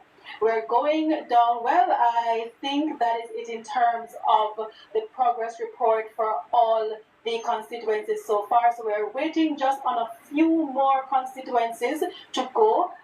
We're seeing where Trelawney Southern, that's the one where we're having only 70%, just over 70% of all the boxes counted in that constituency as well, Dion. So, we're seeing another change, Dion. I tell you, the things can change quite quickly here at the ECJ. I'm seeing now where the Jamaica Labour Party is leading in 34 constituencies, and the People's National Party is leading in 29 constituencies. And As I said, we're almost at the finish line. It's back to you. Thank you so much, Felicia. Great work that you have been doing for us throughout the night.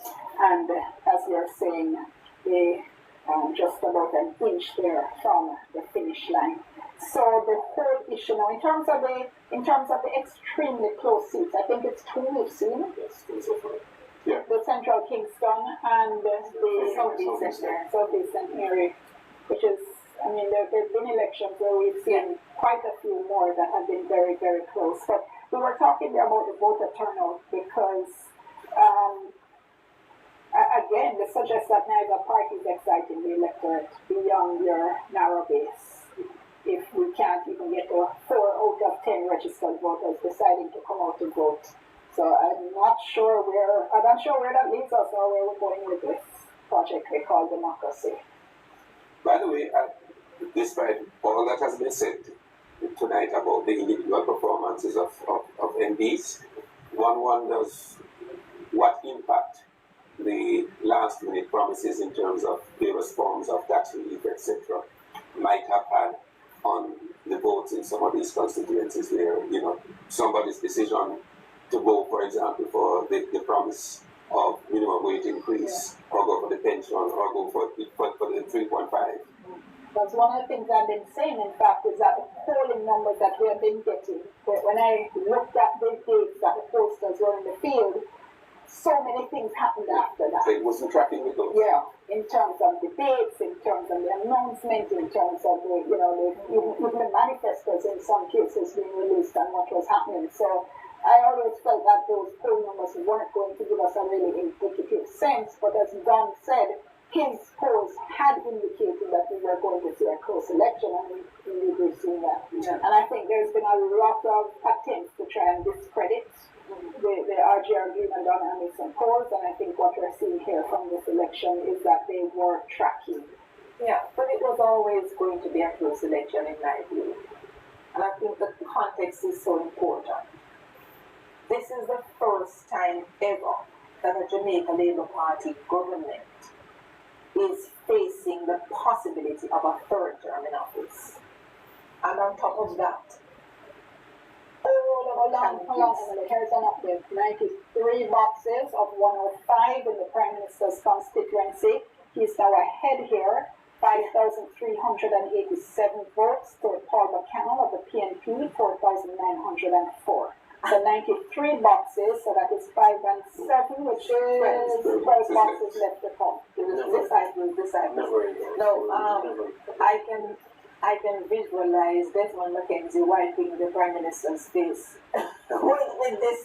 with the change in the set, because that must have been a moment. Paul Buchanan did say he's going to unseat Andrew Holness, and he has come pretty close, but things are changing.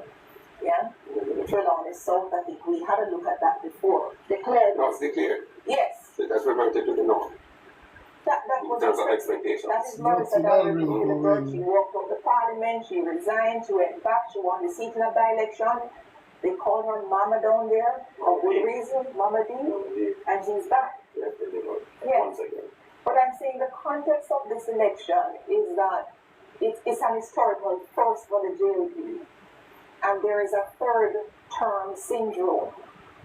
As we look at West Central, St. James, where Marlene Malibu Ford is leading with 91 of 106 boxes there. She's leading Dr. Andre Horton, 5,157 to 4,710 for Andre. So you're battling that third term syndrome, and for all of the kitchen sink and so forth that has been thrown at Andrew Holness and the Jamaica Labour Party, one really shouldn't be able to recover from that and to even win a third term with all of those conditions prevailing. So I think when the history books are written, there are a lot of pluses that have to go to the JLP, a lot of pluses too to Mark Golding for bringing back the PNP from near virtual electoral dead to making them reclaim some of the seats that they lost in 2020. I think we're seeing live pictures here of the JLP headquarters. Yes. So we're waiting to go back to the headquarters and to hear what's happening. Of course, as soon as the various leaders are ready to speak, we'll have that live for you as well. And by the way, if indeed the turnout for this election is only 1% above 2020, it also says something about the significance of the PNP's move from 14 seats last time to 29 or thereabouts this time. It would seem, therefore, that the PNP has recovered a significant portion of the vote. Because when you looked at the numbers, between 2016 and 2020, yes, the voting was down and people are saying COVID and so on. But when you look at the actual numbers, the PNP had lost 127,000 voters. The JLP had lost only about 28,000. And as I mentioned, there were some constituencies in which the JLP actually managed to increase its vote count. Is this the same number? No, it has gone up. 97 votes, 97 boxes here out of 105. Andrew Holness of the JLP, 5,989 for the canon of the PNP, 4,923. Right. And I think a story will have to be told as well about this comeuppance with the 3rd of September. Because it was the 3rd of September 2007. Yes. 3rd of September 2016? 2020 rather, 2020. And now the 3rd of September 2025, which is the first. And we get ourselves into a cycle where every 3rd of September is probably, we're talking fixed election day, but it will be the 3/3 of September for the first third term for the GOP. Just to say the seat has now been declared for Prime Minister Andrew. As expected. You did say that. Very good run, Mr. Buchanan. Very good run, Paul Buchanan. You did promise we'll beat Andrew Holness, and you came pretty close to that because I didn't even look at West Central in my calculation because I thought it was a done deal. But he's done well. Yeah? Before they're ready to concede it. There has to be a I think you guys are cool because the Prime Minister who walks into governors as government. The thing he has done amazing things in many different ways. Coming from New York with 40 with a broken base. The part that was in ruins. I think Margolin and Dayton Campbell has done well in bringing back the party and represented what the PNP is to the Jamaican people. And has sold the PNP to many people as well. Because as I said before, the whole country in general has signaled that they want some sort of change. Whether it is from the MP level or whether it's from the national level, they want to see some sort of change. But still, only 38% of the vote. Yeah, there's accounts for that, like the mishap today and the growing trend of voter apathy. But in general, people want to see some level of change. I think what the Jamaican people want is to continue with the Labour Party. When you look at what has happened since 2016. Sorry, hold on. Because voter turnout doesn't support that, Because what you have is the max 62% of registered voters who never came out at all. Right. So that's 3 out of 4 registered voters came out. 6 out of 10 didn't come out. Now when I did the math in 2020 that we had about the same voter turnout, when you actually looked at how many people had voted for the party in power, which is the JLP, it was actually only 20% of registered voters. So because the voter turnout is so low, you're essentially a minority government in terms of support from the voting public as a whole. So it's one thing to say, yes, we won, but surely it must be sober. So that's why I'm taking issue with you saying this is what the people wanted, because in fact it's a minority who have put you into power. I know it's winner takes all and first past the post. Yeah, I agree, but at the same time it is the persons who come out to vote. Yes, so what we have... Now stop right there, that's the point, This is what you just said, the persons who came out to vote, most people didn't. So what that means is that most people didn't want either of you. So what does that say about how you relate to them and how you relate to the country? And that's where I'm going. Okay. I think that is what we have to do as political parties. We have to engage, we have to find new strategies to engage with Jamaican people.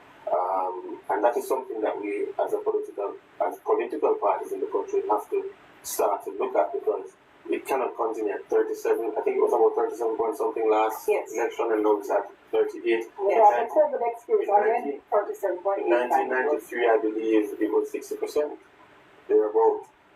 So it has 60.28. Yes. 60.28. So But in all fairness, Rowan, I don't know what can be done to get people out. If people are not electrified for this election, well, let's stick a pin for me. Let's go over to the JLP headquarters and just on location.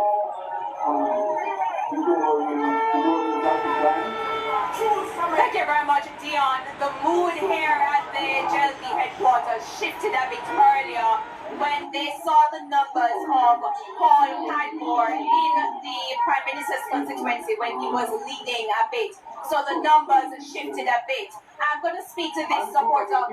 When you saw the numbers shifted for the Prime Minister's constituency, what was going through your mind? I mean, I wasn't devastated by that. If you recall the last election, when the count started for the Prime Minister's seat, he was also trailing. So if you look at the historic count of that seat, you see that the Prime Minister is always trailing, and then in the end, he became victorious. So tonight was no different for me because I understood what happened from my first time in an election. So while he was trailing, I knew that in the end, the Prime Minister would come home. He is our 1 PM, he is our brother, he is the elm of the Jamaica Labour Party. So there could not be a third term without an Andrew Holness. So once we knew that we were winning the third term, Andrew Holness had to win the seat. Were you always a JLP supporter? Yeah, well, from the time I started following politics, I became a JLP supporter because I vote based on policies and not family lines and traditions. So I'm not a die-hearted government or a die-hearted JLP. I vote based on policies and the history of Jamaica's politics as well. So the JLP has always been better in terms of managing the economy. The JLP is founded out of a need to support the working class. I'm a working class. I'm looking forward to climb that corporate ladder. And the JLP has statistically in history done better for working class and for the economy. So I had to support it. Right, and very quickly before we go, because we got so excited to talk, I forget to ask you your name and which constituency you voted in. So my name is Ramon Blackshaw, and I voted in Eastern Secretary. It's not PNP 13, but I still exercise my right to vote. Thank you so much. And as you can see, beyond the party-like atmosphere has started again here at Belmont Road, and we'll check in with you later. Thank you so much, Andrew. So let me just go back to the voter turnout issue and give our listeners and our viewers a sense of where we're coming from. Just to remind you, you're watching TVJ's live coverage of the 2025 general election. I'm Dion Jackson Miller. Thank you all so much for staying with us across the platforms, on radio, on TV, on YouTube, on onespotmedia.com. Those of you here at home and those of you abroad, we are happy to have had you, and we hope you continue to us. We're taking you right till the end of tonight. All right, so if we just look at the later years, because we know, earlier and all kind of things that go on. So if we look at from 90, let's choose 97. That was a 65% voter turnout, right? 2002, we were down to 59%. 2007 was 61%. 2011, we're at 53%. 2016, as I said, the first year we fell below 50% with 48%. And 2020, 35%. And now 2025, 38% voter turnout. Only 4 in every 10 registered voters bothering to come out and vote. Emily was saying something before we pause, saying she's not sure what else we can do. But Emily, my view has always been, I have never thought that the two major parties have seriously tried to attract anybody other than their base. When you even look at the campaigning, what is the campaigning? It's one of the fun in orange and green and make noise on the campaign trail. It's fun to watch. It really is. But for people who are not inclined to join in the carnival and the singing of the songs and whatever and want serious engagement, what's that? Carnival of the absurd. Right, people who are not looking for that, I have not seen either party making any serious attempt to pull in everybody else. But let me try and respond to you. I don't know the answer to all of that, but the numbers can't be quoted in a vacuum. When we were at 1997 with 65.22%, there was 1.1 million voters on the list. In 2002 with 59.4, there was 1.3 million. In 2007 with 61.4, there was 1.336 million. For whatever reason, in 2016, we jumped to 1.8 million people on this voters list. 1.8 million in a population of approximately 3 million. And in September 2020, we're at 1.9. This election, we're at 2.07. Where some of people come from on the list when we have 3 million people in Jamaica? Is the list completely clean of dead people? And are there dead people on the list who can't make it?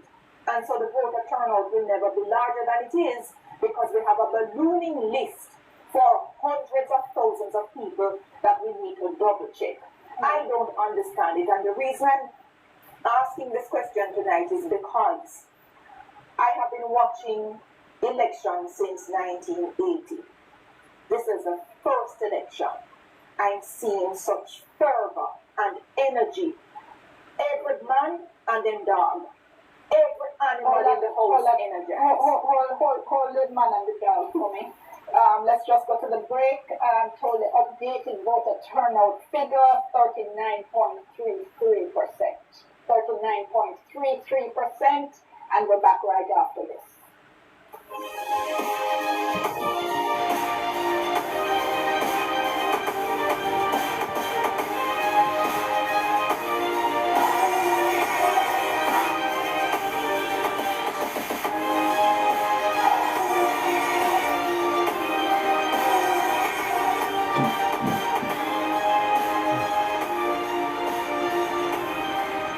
I mean, there's always a disconnect. It's always interesting to see the people in the upper echelons of society trying to figure out why people are not doing stuff. It's always interesting to see because it's like at the end of the day, if I am going out to vote and I vote JLP and JLP win, and I'm not seeing any meaningful change in my life based on the vote when me cast. And then I say, all right, JLP depends on bullshit. And I go vote PMP and PMP win. I'm still not seeing no change. It's like, then what's the point?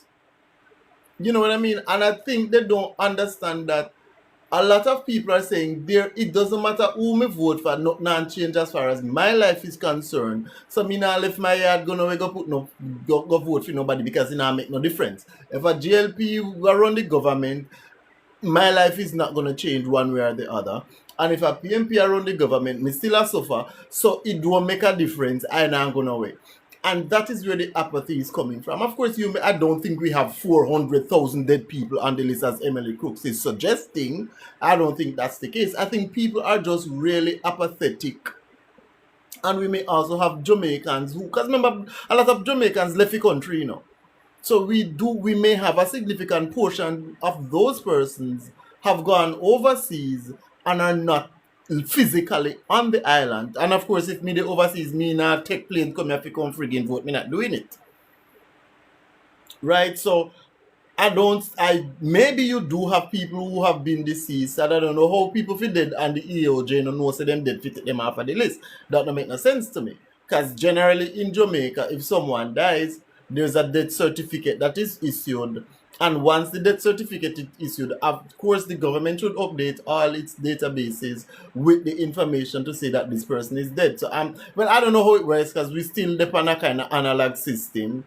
But one would think that I don't think we have so many people who are dead, and we have to look at each year you have a new set of voters joining the voters list because all persons who turn 18 would automatically become eligible to vote. And then you'd have to look at people who migrate overseas, people who are studying overseas, people who are overseas for whatever reason, but are on the voters list who would not turn out to vote. And then, of course, you would have those of us who are here who just don't see the point in voting, you know, because it's much of the same thing election time comes. Because it's what, like, I've been living here since 2010, and I've never seen a member of parliament come and say, hey, I'm the member of parliament. I've never seen that.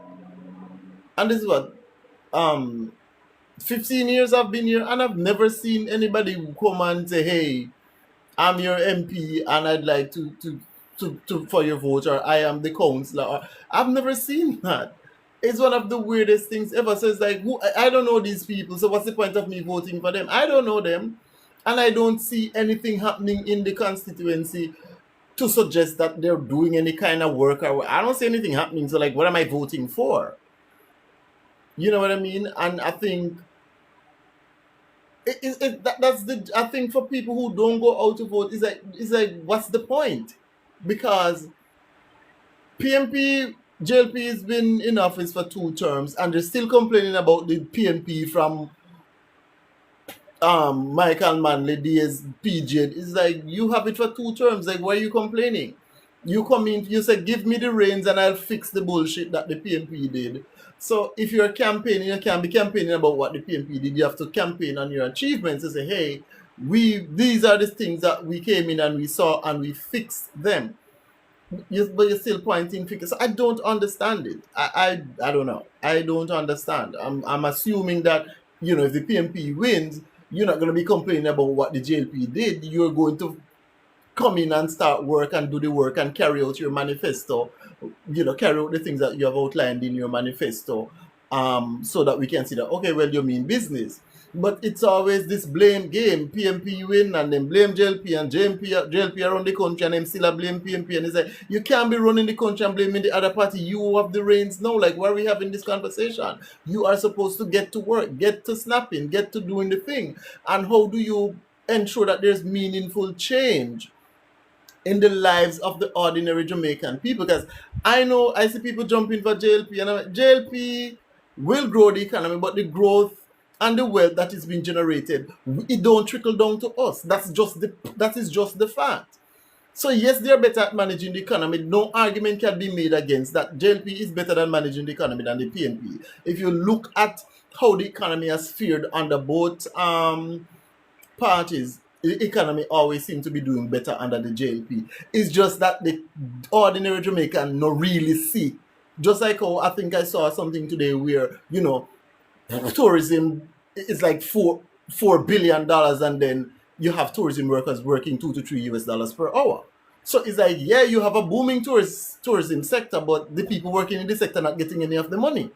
And that is how Jamaica has been, at least under the JLP. Oh, we have achieved growth and GDP is here, and things are doing well, and everybody has a job, and everybody have a job and hungry. And it's like, okay, you're quoting all these statistics, and we're not seeing the meaning. We don't see where we life upgrade. We don't see where we level up. Like, what's going on? Like the wealth is being generated, but we are not participating in that wealth. It seems to be going to the same people. The people who already have more than enough to last several lifetimes. And so you will have the apathy from the voters who like, well, like, what am I voting for? Because the PNP is not coming with anything new, right? Of course, they do the handouts, but the handouts don't work. And I think the people who are apathetic, who don't really go out and vote, they recognize that, okay, fine, you can do all these things. You say, oh, we're going to help the small farmers, and we're going to help this. It's like, but you have to introduce macroeconomic policies that impact everybody's lives. And by that, I mean, when you fix the road, everyone benefits. You get what I'm saying? When you provide access to essential services like water, running water, right, to places that everyone benefits from that. When you reduce the cost of electricity, everyone benefits from that. So we can see like tangible improvement in our lives, because you're not just giving a man $5,000 for help with back to school, because that's you helping one person. But if everybody like they'll gone down, then everyone benefits, and people can say, okay, well, I can do a little bit better. And that's how you combat the apathy of the voters in the country. But they're not doing that.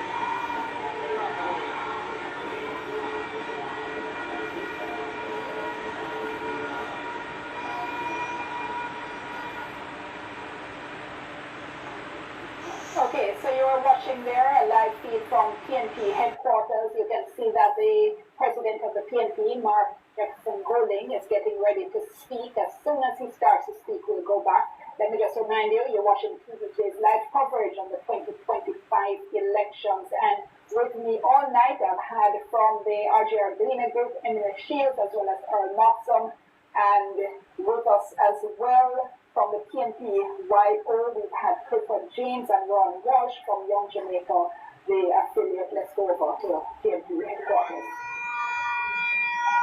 Common General Secretary, Common Officers, all the comrades on the platform, all the comrades in the audience, all the people of Jamaica who are listening, watching. First of all, I think it's my duty as a believer in democracy to acknowledge and concede the result and to congratulate our opponents, Jamaica Labour Party, for their victory tonight. Jamaica's democracy is important and we must cherish it. Sometimes it brings bitter disappointments. Sometimes those disappointments are laced with a tinge of a sense of not all is fair and just, but it is very, very important that we put democracy ahead of all of those feelings. And I accept the result of these elections, and although obviously I'm very disappointed in the outcome, I think it is only correct to expressly acknowledge the success that our opponents have managed to gain today. I want to thank a lot of people. And first of all, I have to thank the comrades and supporters of South St. Andrew for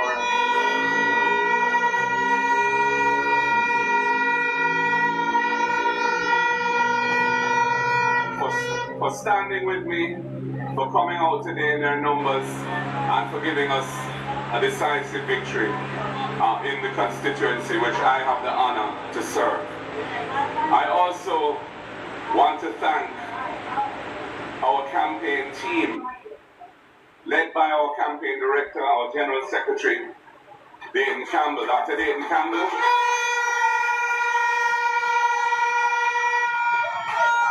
Also a newly minted member of parliament. Congratulations to him on his victory in East and Westmoreland, and all the other members of the campaign team who worked with him. There are a number of names there. I don't want to attempt to go through all those names because I'm going to probably forget somebody and then I'll regret it. But they have done a tremendous job. The communications team, I want to thank them publicly for the work they have done. And that is a night and day kind of job. Starts very early in the morning and goes on till late at night. So their commitment to the task at hand is remarkable, and I want to thank them deeply for it. All of our candidates who ran in this election and their campaign teams, I want to thank them for their effort, for their commitment to the country, to the democratic process. I want to, of course, congratulate the 29 who have been successful tonight, and we have more than doubled our number of MPs tonight.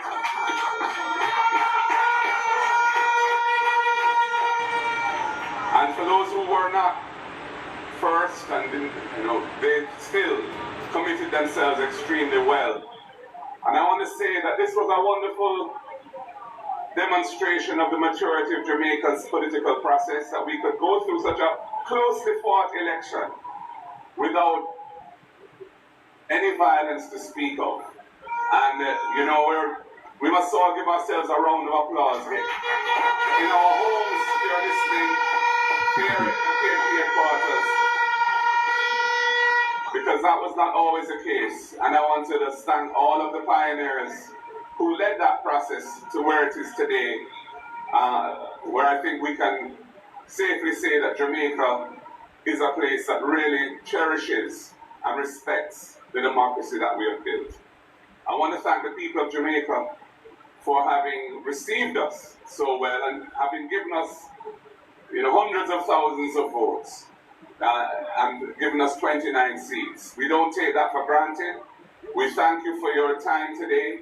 I know the voting was often painfully slow, and that's an issue which more will have to be said about, because it's an undemocratic situation when people, elderly and other people, have to be in the hot sun lining up to vote for sometimes hours, and it should not be that way.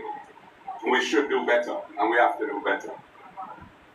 I must tell you that I'm proud of the platform that we put forward for the people of Jamaica. Well, them come from 14 seats to what, 29? It was a truly progressive so platform. Them get 50% more seats than they had. So that's a win for you guys. Radical reform to the land tenure issues that have plagued this country for centuries. A radical platform that would have enhanced the standard of living and quality of life of those working families that are struggling to survive now by giving them significantly lower tax burdens on their income. Progressive in a social justice sense as well, around issues such as beach reform, contract work, and other things which really need to be addressed because there are injustices in our society which cannot be tolerated and should be modified and rejected in their current form. So I just want to thank all of the team that came together and developed those ideas and put them forward boldly and without reticence. And I think that for many Jamaicans, they saw the benefits and the power that that platform and those ideas and proposals would have delivered. So ladies and gentlemen, for us it's a difficult night. This is not an easy speech to make. You know, one wasn't hoping for a result which is not success. And it means that the government will get its third term and we will have as a nation to deal with that going forward. But the People's National Party, I'm happy to tell you, is alive and well, is a powerful political organization.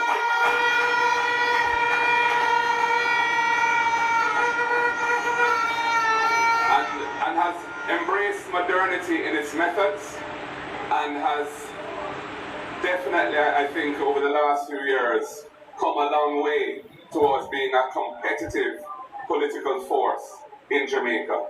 And as the General Secretary said, the work begins right away to prepare ourselves for the next opportunity to offer I'm not sure why it's looking so weird now. And I believe the people will, in due course, give us that chance. Ladies and gentlemen, comrades and friends, the word is love. Power to the people. God bless you all. Thank you for your support.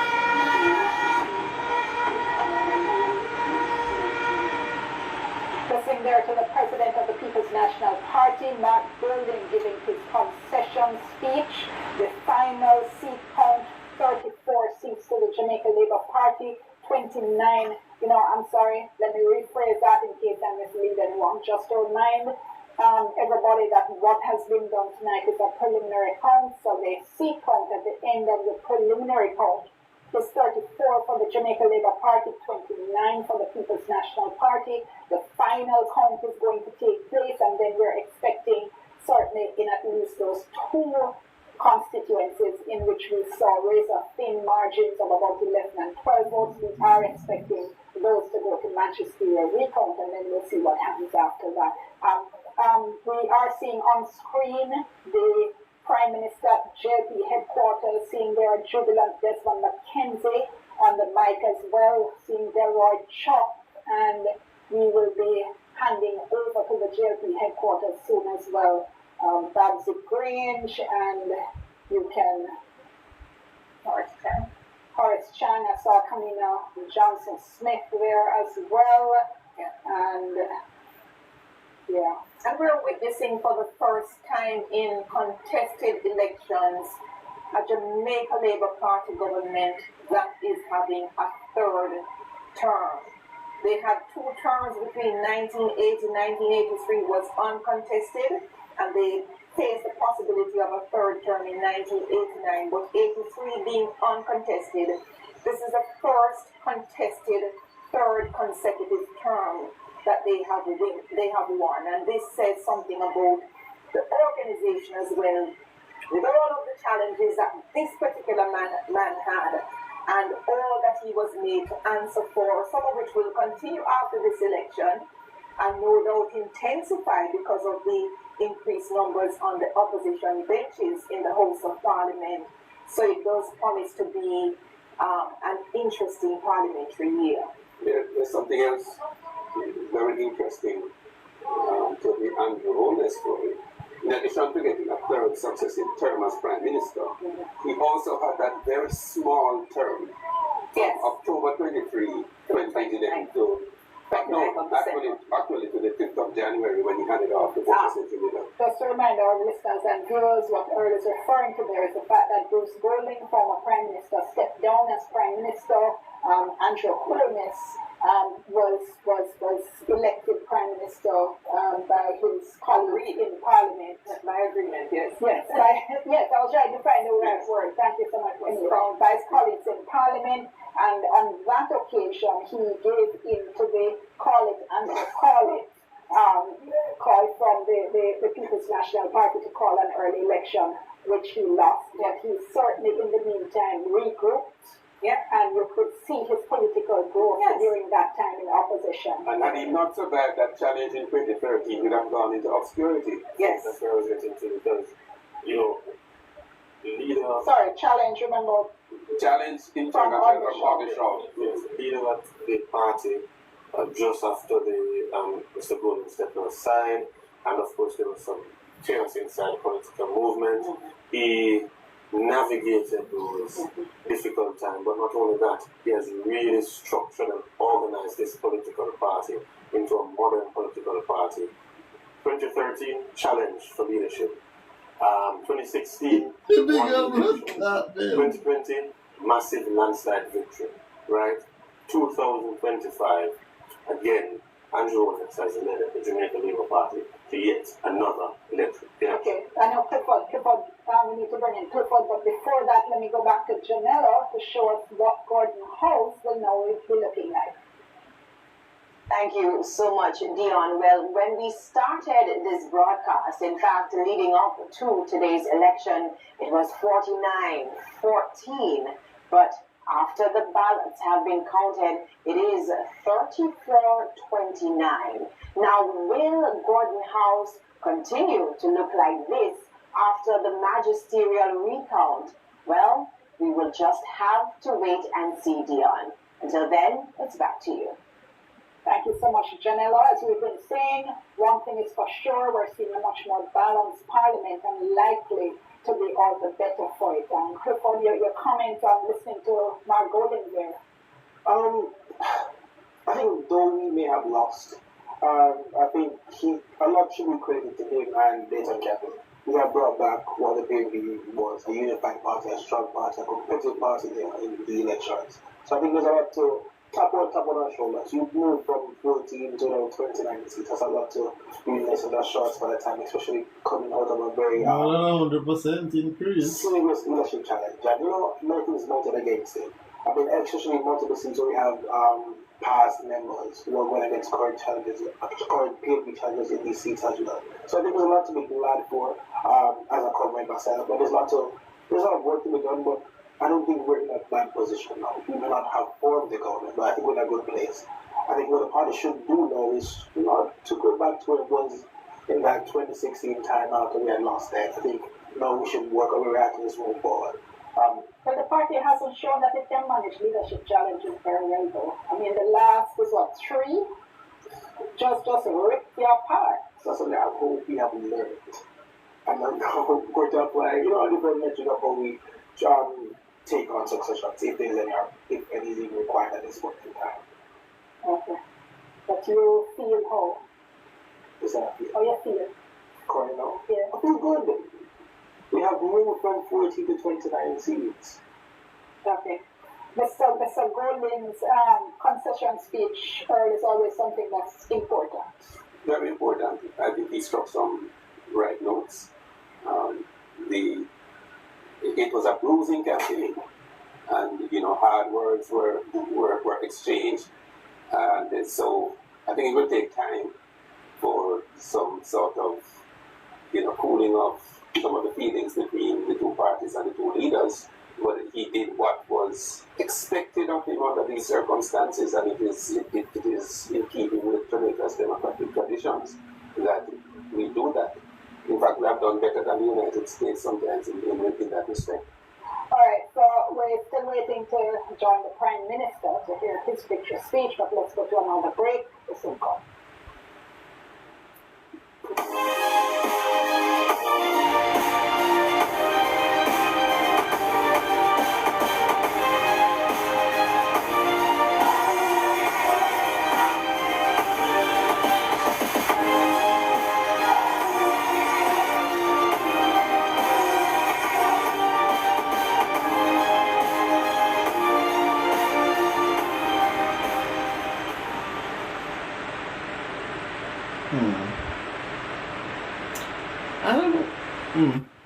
I don't know how to feel. I don't know how to feel about the results, because I wish that we had one of the third party candidates winning a seat. That would have been, and that would have made me celebrate. Like if we had at least one third party candidate winning a seat in the parliament, I wouldn't care whether JLP win or PNP win. I wouldn't, to be honest. It wouldn't matter to me who won.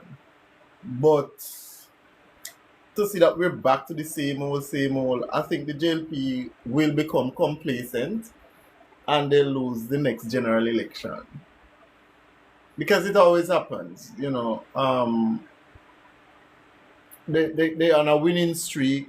Well, I don't know why I wouldn't be rejoicing if I was the JLP, because the PNP has won 100% more seats than they initially had. We will continue to choose Jamaica strong with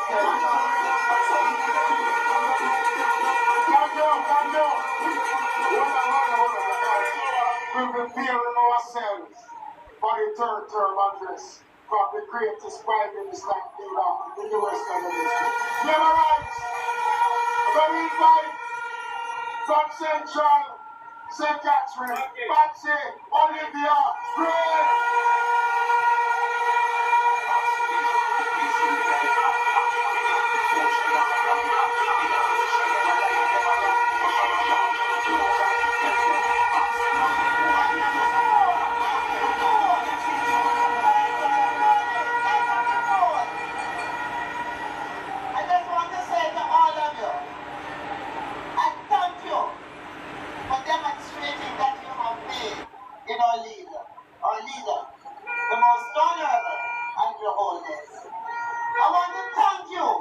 Showing that you have faith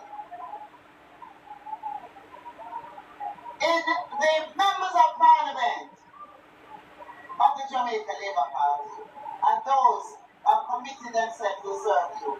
I want to especially thank my people in Central St. Catherine, in Spanish Town. And I want to thank those who don't belong to the Labour Party, who voted for the Jamaica Labour Party.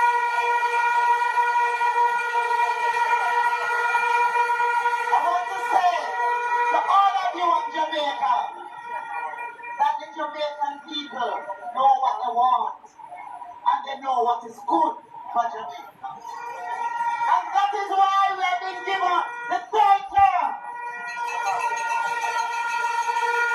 And your lives will be better because we are going to be doing that much more for you. I want you to just pray that God give the leader the strength, the wisdom, and the stamina to continue to serve Jamaica and fight for Jamaica. Love your man and cook food. Love you all. God bless you all. And God bless Jamaica, land of the Lord.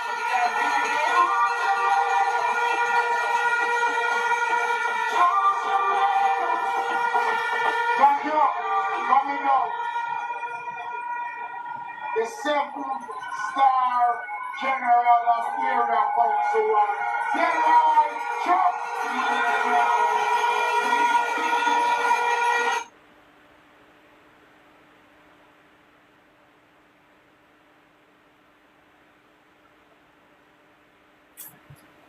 Anyways, I'm gonna go to sleep. I'm tired. So we will pick this up tomorrow. Thank you guys for staying with me. But I need to go to sleep. Bye bye.